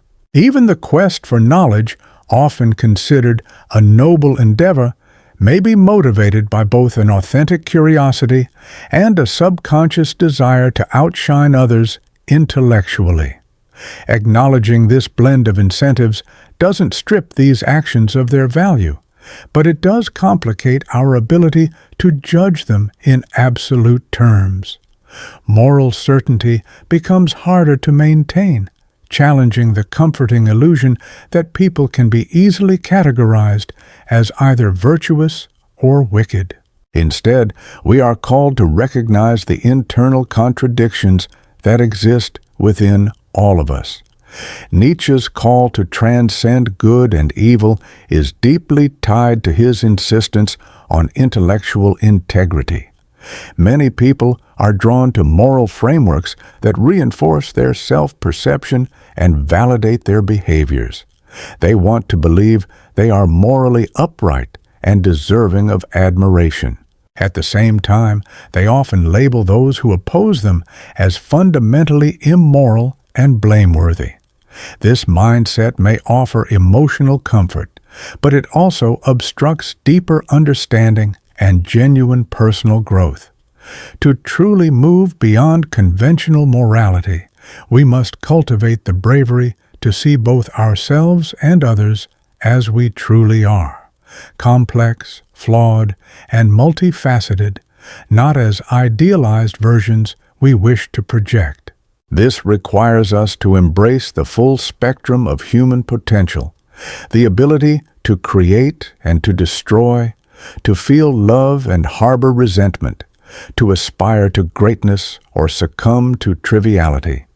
It also involves letting go of rigid moral binaries and accepting the profound responsibility and freedom that comes with making authentic choices. This journey is not easy, and many may find themselves unready or unwilling to embark upon it. Nietzsche recognized that most individuals seek the security and clarity offered by traditional ethical systems. Many lack the emotional strength or philosophical curiosity needed to face the ambiguity of moral complexity. Yet he also imagined the emergence of exceptional individuals, a rare group capable of redefining our moral compass. These thinkers would not dictate new rules, but would instead craft values rooted in depth, understanding, and flexibility. These so-called philosophers of the future would draw from a wide array of ethical traditions, preserving what remains relevant while discarding what has become obsolete. Their approach to morality would resemble that of an artist, working with subtle gradations instead of sharp lines. Their insight and inventiveness would be essential in guiding humanity through an age where long-standing sources of meaning and authority have lost their sway. Therefore, the call to rise above good and evil is not a mere philosophical abstraction. It is a vital undertaking for anyone seeking to live with authenticity and purpose in the complexities of modern life. Part 17. The Last Man. In Thus Spoke Zarathustra, Nietzsche introduced one of his most chilling and prophetic images of humanity's future, a character he called the Last Man. This figure served as Nietzsche's stark warning about what society could become if it chose comfort and stability over ambition and transcendence. The Last Man embodies everything Nietzsche feared about the path modern civilization was taking, the antithesis of his vision of the Übermensch. Rather than being a symbol of realized potential, the Last Man signifies its total renunciation. Understanding this concept is crucial to grasping the depth of Nietzsche's concerns about the cultural direction of his era. He believed humanity stood at a crossroads. It could either strive toward a higher, more noble existence, or slip into a state of mediocrity and stagnation. At the core of the Last Man's identity is his obsession with comfort and his instinctive rejection of anything that threatens his peace.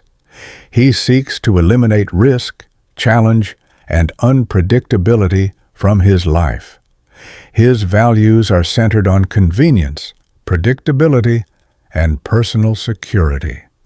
Society is carefully structured to avoid danger and ensure safety at all costs.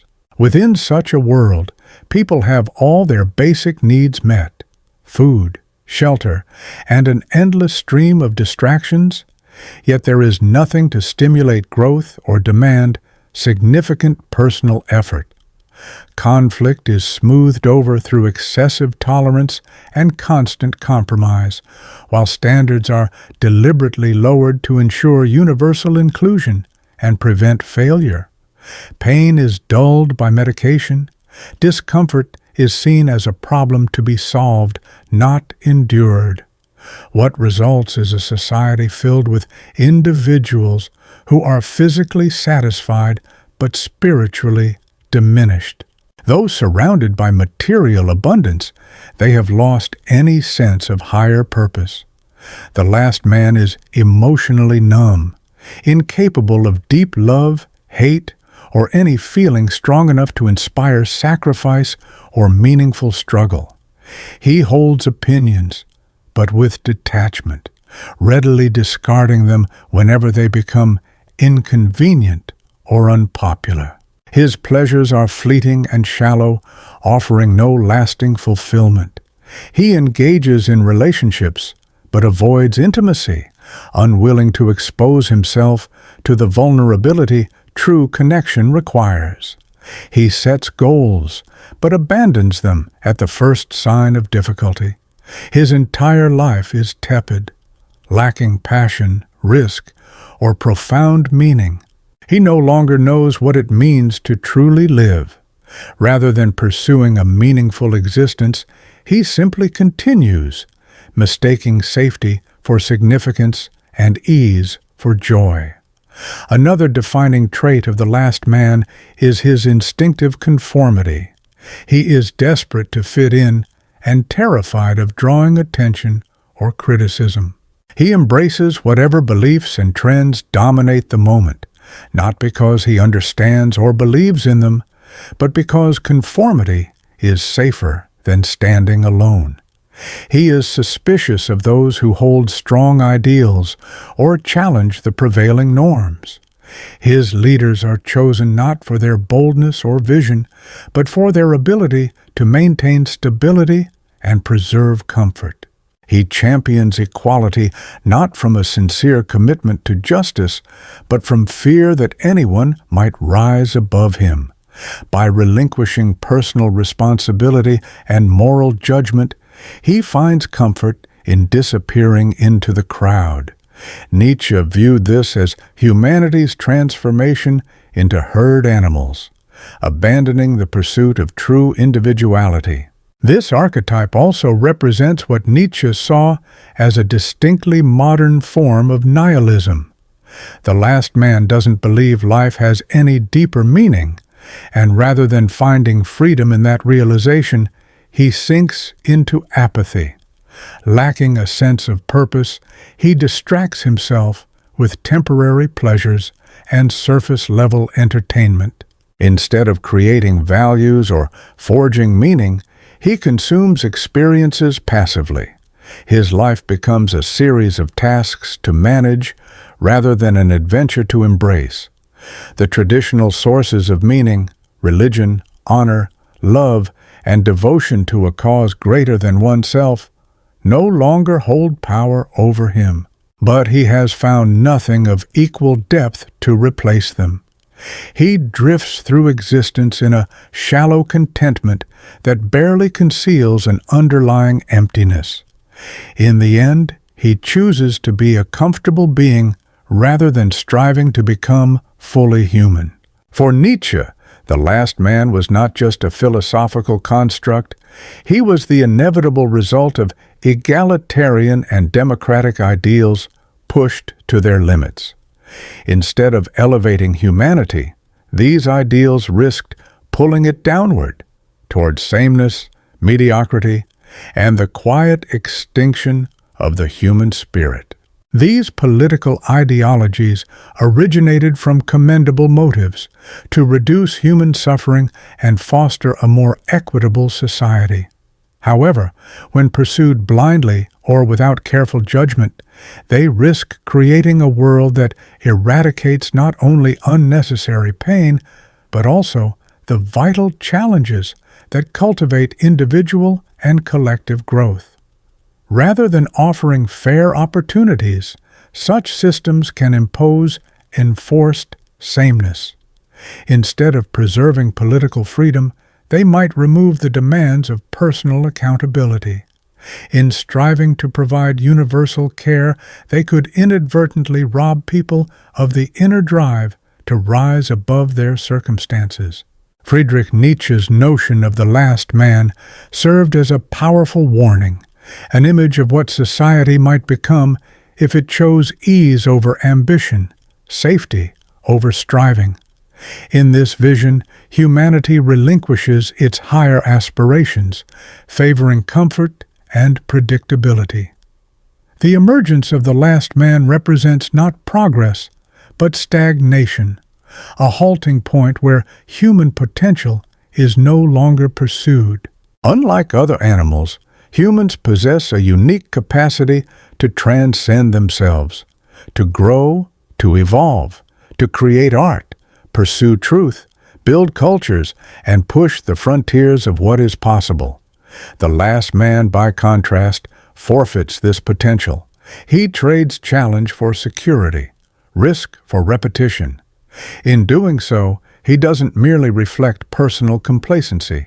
He signals a broader, species-wide retreat from what it means to be truly human. He embodies a surrender of the very spirit that drives transformation. Yet Nietzsche did not present the last man as an inevitable endpoint. This figure was not meant as a fixed prophecy, but as a vivid caution, one possible direction among many. In Nietzsche's view, the future of humanity remained open. The choice between descending into the life of the last man or rising toward the Übermensch depended on the paths chosen by both individuals and societies. Those courageous enough to face suffering, uncertainty, and moral responsibility could still forge new values and renew meaning.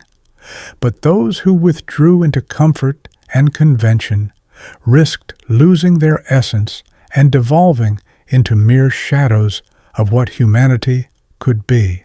Nietzsche's deeper hope was that By presenting these opposing possibilities in such stark contrast, he might inspire a longing in others to pursue the harder, yet far more rewarding, road to greatness.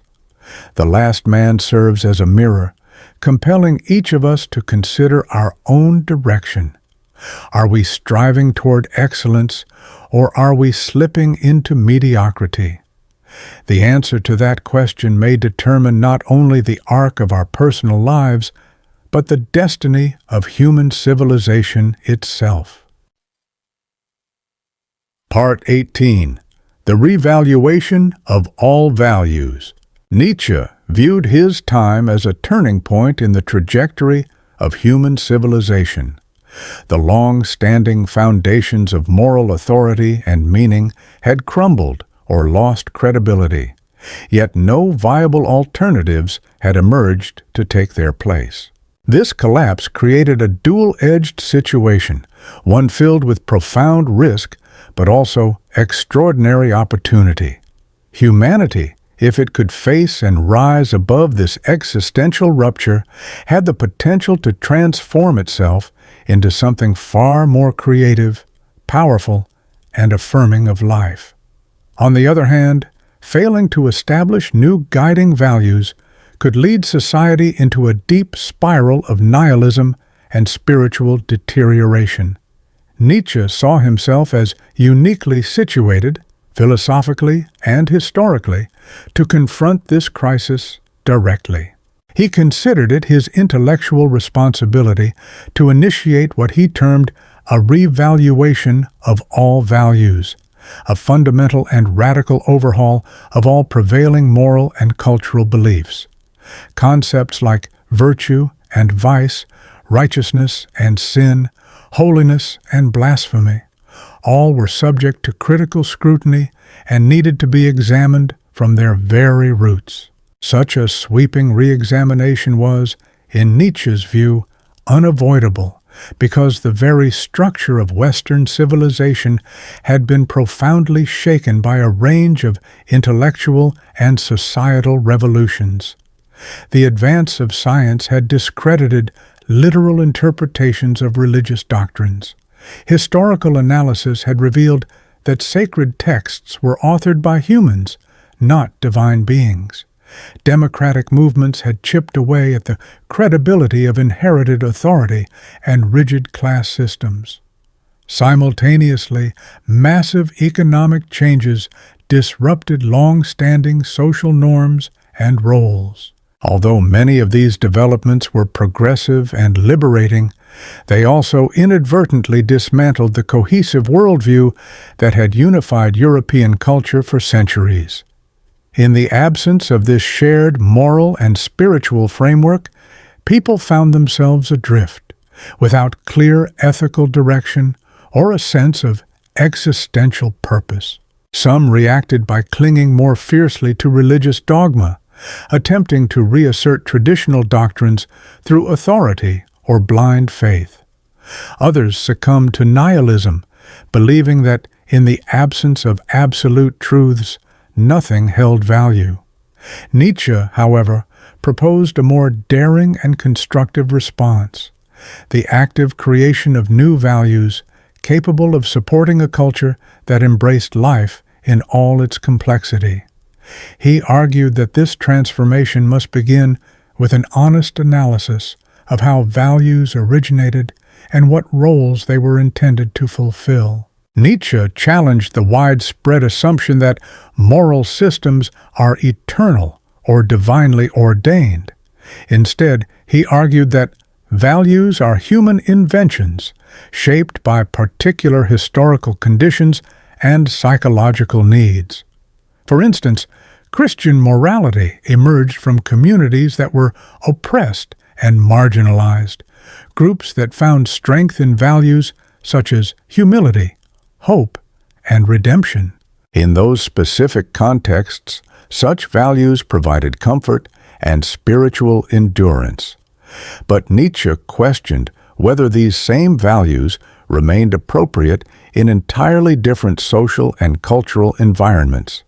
Similarly, democratic ideals were born out of resistance to tyranny and were crucial in establishing freedom and justice. Yet in societies where basic liberties were already secured, these ideals might begin to hinder ambition, excellence, or creative innovation. A deep understanding of the historical roots of values, Nietzsche believed, would allow people to discern which values continued to serve a constructive purpose, and which had become obsolete or even destructive. Recognizing this would also open the door to creating new value systems. Nietzsche emphasized that any genuine revaluation must also consider the psychological impact of moral beliefs. Some value systems, he argued, promote strength, growth, and human flourishing, while others breed weakness, apathy, and a kind of inner sickness. He championed those systems that encouraged people to cultivate courage, resilience, creativity, and meaning-making. These he saw as life-affirming. In contrast, he condemned those that glorified self-denial, passive suffering, or reliance on promised rewards in an imagined afterlife, calling them life-denying. For Nietzsche, the true test of a moral system was not whether it conformed to tradition or divine decree, but whether it empowered individuals to live more fully, joyfully, and authentically. Any set of values that left people more broken, resentful, or disconnected from the richness of existence, he argued, had no place, no matter how deeply revered it may have been. This reorientation toward the psychological and developmental effects of moral systems stood in sharp opposition to conventional ethics, which typically grounded themselves in religious authority or abstract rules. Nietzsche's approach placed human vitality, creativity, and potential at the center of moral inquiry, not on the margins. A crucial insight behind this radical reevaluation was Nietzsche's belief that different people may require different moral structures. Traditional ethical systems often assumed a universal code of conduct applicable to all individuals regardless of their character, context, or aspirations. Nietzsche rejected this blanket approach as not only simplistic, but actively harmful to human development. A moral code that serves the general population well may, paradoxically, constrain individuals of exceptional talent or ambition.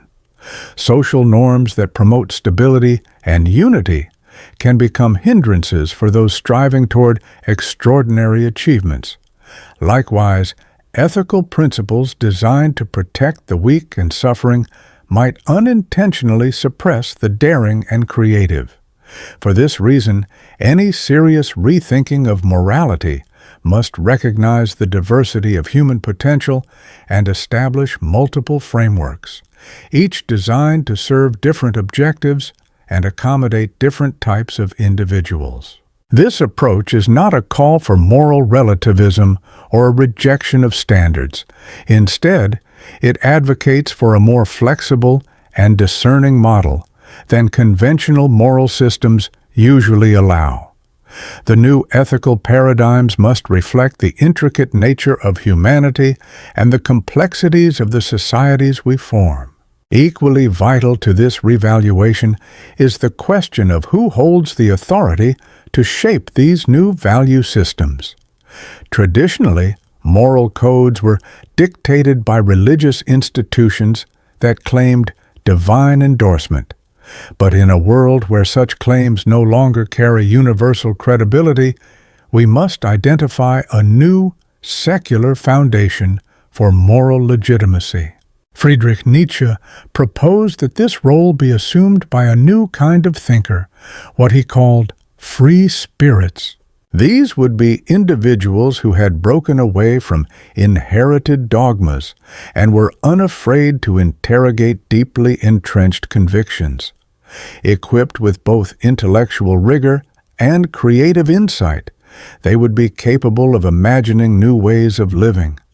Rather than blindly accepting tradition or simply rebelling against it, they would pioneer entirely new cultural and ethical pathways. As architects of new values, these visionaries would bear the immense responsibility of guiding humanity without invoking any divine authority. Their influence would not stem from imposed power, but from the strength and clarity of their ideas. People would adopt their values not out of coercion, but because those values would prove effective, relevant, and transformative in real life. This kind of moral evolution would be neither immediate nor uniform. It would unfold through ongoing experimentation. New ethical systems would need to be lived, tested, and refined in practice. Some would succeed and take root, others would fail and be discarded. Gradually, the most effective and resonant frameworks would spread throughout society. Unlike traditional codes handed down as unquestionable truths, this process would be more dynamic, more ambiguous, but ultimately more connected to the lived realities of human experience. The result would be a moral order that is more authentic and adaptable, capable of addressing the genuine conditions of human life.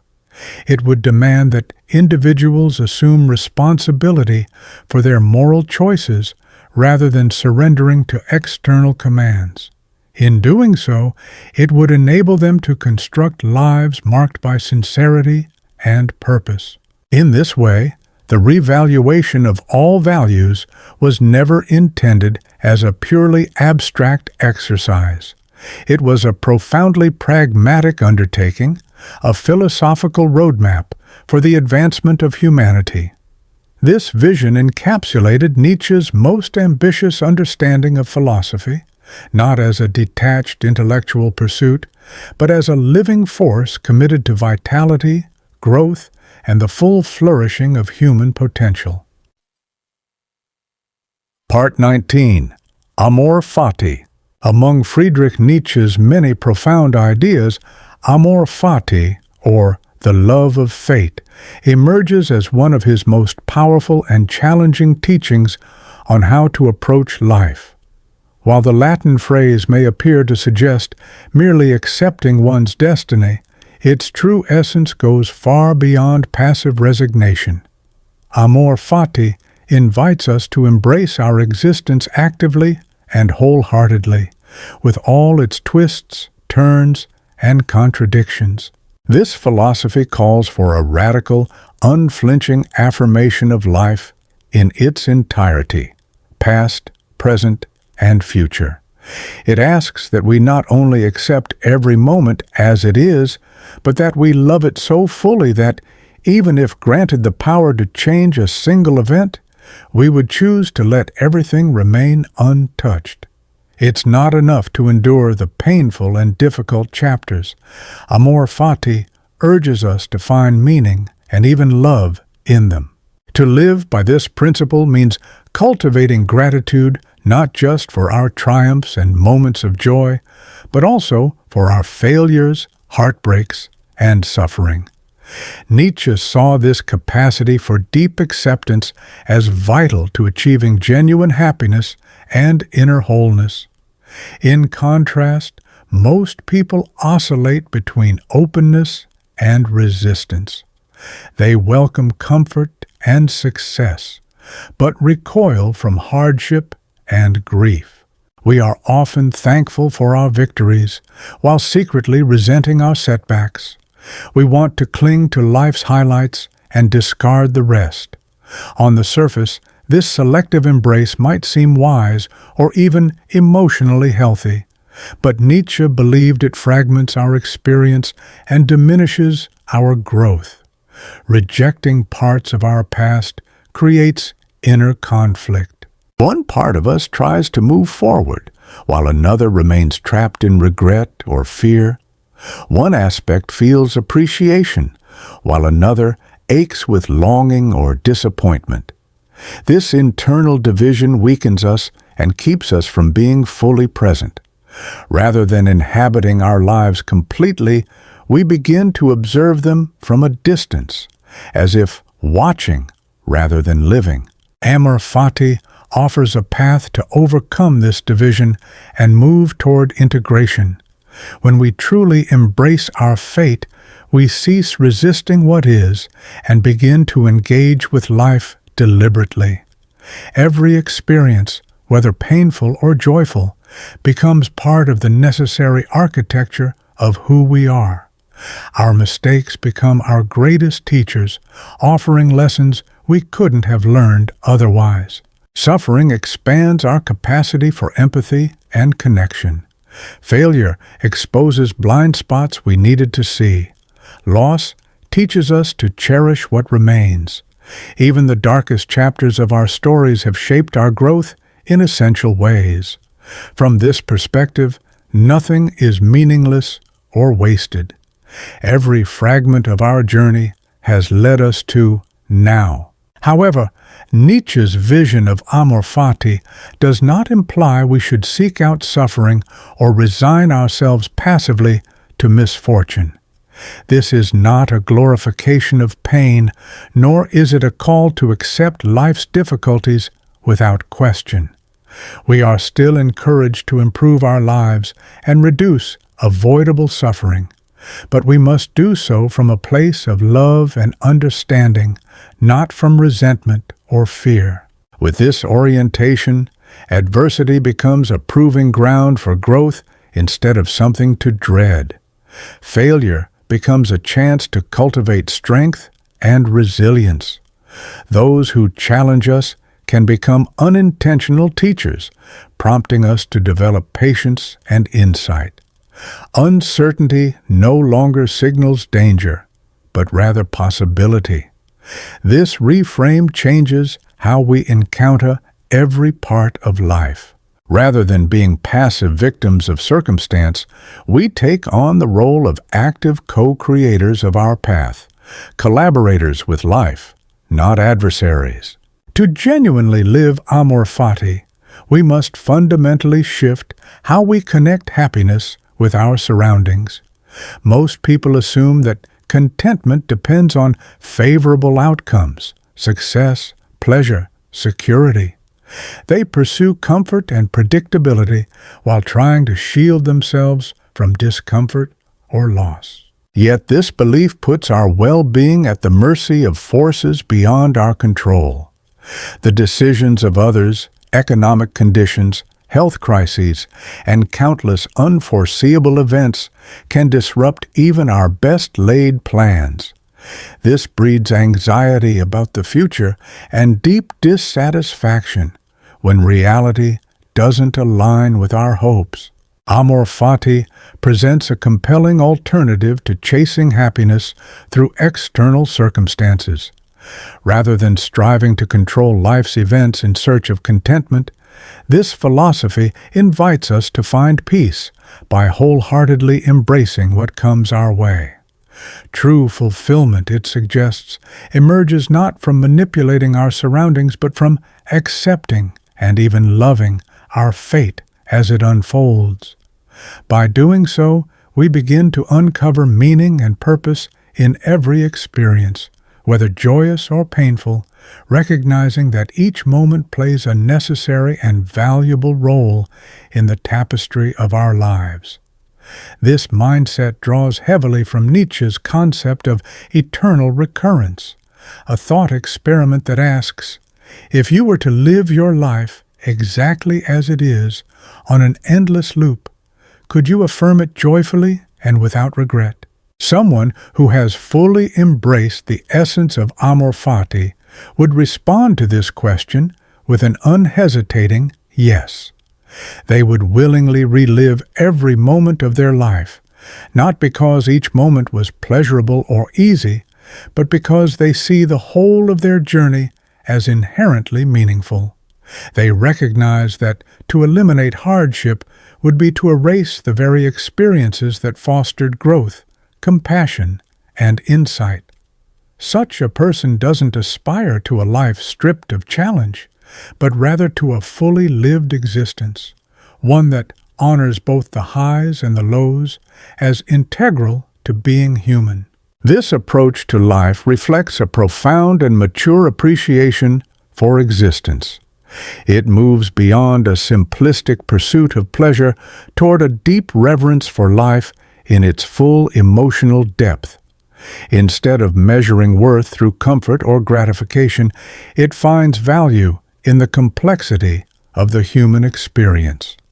This transformation marks a shift from a childlike desire for ease to an adult embrace of life's intricacy and richness.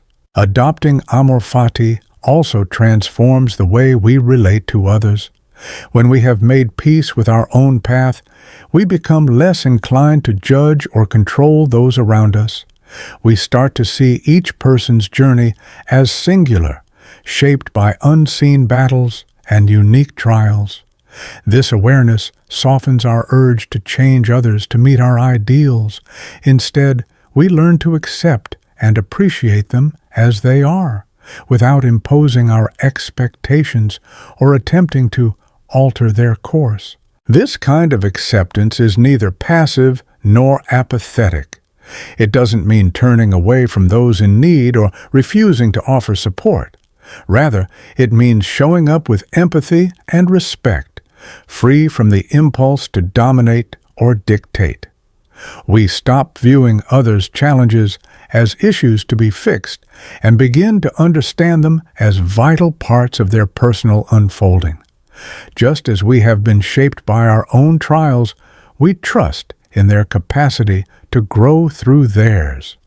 This creates the foundation for deeper, more authentic relationships, ones built on understanding and mutual respect rather than control or coercion. For Nietzsche, Amor Fati was far more than a theoretical ideal. It was the apex of psychological and spiritual maturity. To genuinely love one's fate was to transcend the instinct to resist reality or demand that life conform to personal desires. It meant discovering beauty and meaning in life exactly as it is, without yearning for something different. In Nietzsche's eyes, this state of being represented true freedom, not the freedom to always get what one wants, but the greater freedom of desiring what one receives. This inner liberation doesn't rely on circumstances. It arises from a transformed way of seeing the world. It is born of a deep internal shift, not external change. For Nietzsche, this inner mastery in the face of life's inevitable difficulties was the clearest sign of human strength and awakened awareness. Thus, Amor Fati was not merely a personal credo, but a universal call, a sacred and practical guide for living. It offered individuals a path toward inner wholeness and resilience, while also serving as a vision for collective human growth. In fully embracing our fate, Nietzsche believed we move closer to becoming whole, both as individuals and as a society striving for wisdom, compassion, and endurance. Part 20. Perspectivism. One of Friedrich Nietzsche's most influential and disruptive contributions to philosophy is the notion known as perspectivism. This idea directly confronts the traditional assumption that reality can be comprehended through a single, objective truth revealed by reason, sensory experience, or divine revelation. Nietzsche argued that every form of knowledge is shaped by the vantage point of the individual. Our understanding of the world is always filtered through personal, cultural, and historical contexts. There is no impartial observer, no godlike perspective that can grasp reality as it truly is, untouched by the subjectivity of human experience. Yet Nietzsche's perspectivism is not a call to relativism, where all viewpoints are equally valid, nor does it imply that truth is arbitrary or meaningless. He maintained that some perspectives are deeper, more internally consistent, or more life-enhancing than others. Still, he insisted that we approach our own convictions with humility, acknowledging their provisional nature. In doing so, Nietzsche pushed back against the long-standing philosophical project aimed at discovering timeless, universal truths that would apply to all people in all eras. Throughout the history of Western thought, philosophers such as Plato imagined eternal ideals existing beyond the physical world. Christian theologians believed in moral absolutes revealed by God. Scientists trusted that the universe operated according to discoverable natural laws, accessible through empirical methods. Even Immanuel Kant, despite his critical approach, held that the human mind was structured by universal categories that organized our experiences in predictable ways. Nietzsche rejected each of these foundations. He proposed instead that what we commonly refer to as truth is better understood as a series of convenient illusions, adaptive narratives that help us navigate the world, not reflections of some eternal metaphysical order. These truths serve human flourishing. They do not disclose a fixed cosmic reality. Nietzsche's development of Perspectivism was influenced by major intellectual movements of his time. Advances in historical scholarship were revealing just how radically beliefs and institutions had evolved over centuries. Anthropologists were documenting the incredible diversity of cultural values and worldviews. Emerging psychological theories suggested that much of our thinking operates below the level of conscious awareness. Meanwhile, Darwinian evolution was challenging the idea that the human mind is designed to discover truth, instead portraying it as a product of survival-driven adaptations. All of these insights undermined the Enlightenment faith in reason's capacity to access objective knowledge. If human cognition is a complex interplay of biology, culture, and unconscious drives, then our efforts to understand the world are inevitably partial and situated. Nietzsche's response to this dilemma was not despair, but a radical reorientation. Rather than striving for absolute certainty, we should nurture perspectives that affirm life, encourage creativity, and promote human potential. This perspective carries profound consequences for our understanding of science. Traditionally, science has been held up as the domain most capable of transcending cultural influences to uncover objective facts. Nietzsche, however, contended that science, like all human endeavors, is shaped by subjective factors. Scientists choose their research questions based on personal interests and the priorities of the societies they inhabit. Their interpretations are guided by conceptual frameworks inherited through education and cultural tradition. Even the design of experiments reflects assumptions that are rooted in particular worldviews. Consequently, scientific knowledge is not an unmediated reflection of reality, but the outcome of a dynamic relationship between observable phenomena and human interpretation. This does not diminish the value or power of science.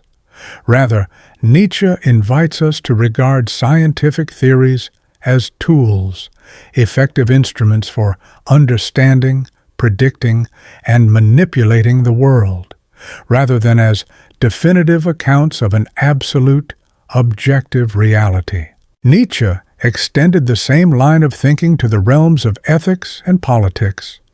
Many individuals assume their moral values are self-evidently right, and that dissent stems from ignorance or malice.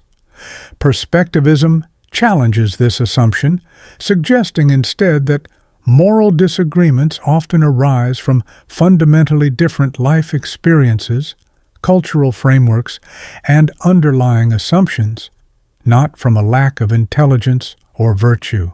For instance, someone who has endured the devastation of war might develop a profoundly different concept of peace than someone raised in relative safety. Likewise, a person shaped by poverty may have a radically different sense of economic fairness than someone brought up in wealth and security. Nietzsche's philosophy does not call for the abandonment of moral reasoning, but rather a more nuanced and empathetic approach, one that acknowledges complexity and the diversity of human perspectives. People from marginalized backgrounds often interpret justice in ways that differ significantly from those in dominant social groups. These differences aren't necessarily about one side being right and the other wrong. Instead, they often stem from divergent moral frameworks shaped by distinct needs, histories, and lived experiences. Understanding this can lead to a more humble and less self-righteous approach to political and ethical disagreements. This expanded perspective also makes space for genuine learning from those whose worldviews differ from our own. The philosophical idea of perspectivism holds deep significance, not only for political conversations, but also for personal development and introspection. While many people assume they have clear insight into who they are and what drives them, Nietzsche questioned this assumption, arguing that self-awareness is just as shaped by one's vantage point as our perception of the external world. Our understanding of ourselves is filtered through the influences of culture, upbringing, and current circumstances. This filter often comes with blind spots and built-in biases, which limit our ability to see ourselves clearly. We tend to rationalize our behavior, tell ourselves flattering stories about our intentions, and highlight certain traits while ignoring or minimizing others. Recognizing these constraints, however, can be the gateway to a more honest and expansive self-understanding. Accepting that our self-perception is inherently partial allows us to expand it by welcoming sincere feedback, reflecting more rigorously on our behavior, and considering alternative ways to interpret our actions. We can experiment with different ways of viewing ourselves and notice which perspectives lead to greater well-being and constructive change. Perspectivism becomes particularly powerful when applied to the quest for meaning and purpose. Many people feel trapped between two extremes, believing life must have one fixed, universal meaning, or fearing that it has no meaning at all. Perspectivism suggests a third option. Meaning emerges through the evolving relationship between individuals and the world around them. Because people differ in their experiences, priorities, and values, what brings a sense of purpose to one person may not resonate with another, and that's entirely valid. The key question is not whether a sense of purpose aligns with some objective, overarching truth, but whether it brings depth to a person's life and empowers them to contribute meaningfully to others. This perspective grants individuals both the freedom and the responsibility to shape their own sense of purpose. Rather than waiting for external validation or struggling to discover a singular, predetermined purpose, people are free to create meanings that align with their deepest values and aspirations. In doing so, they can live in a way that authentically reflects who they are and what they hope to offer the world. Importantly, perspectivism does not suggest that every viewpoint is equally valid or that we should abandon the idea of judgment altogether. Some perspectives are more coherent, more expansive, more life-affirming, and more capable of generating growth than others. The goal is not to discard evaluative standards, but to make them more discerning, more attuned to complexity and context. We can evaluate perspectives not by how closely they match an imagined objective truth, but by their practical outcomes. Do they enhance well-being? Do they stimulate creativity, connection, and purpose? Do they inspire lives filled with meaning and vitality? Are they logically sound and responsive to the full spectrum of human experience? The most valuable perspectives will be those that support personal and collective flourishing, while also remaining aware of their own limitations and open to evolution as new understandings develop. Seen this way, perspectivism doesn't reject the act of judgment. It deepens and refines it. It encourages us to evaluate with greater care, humility, and openness, always recognizing that no single point of view can fully encompass the richness of truth.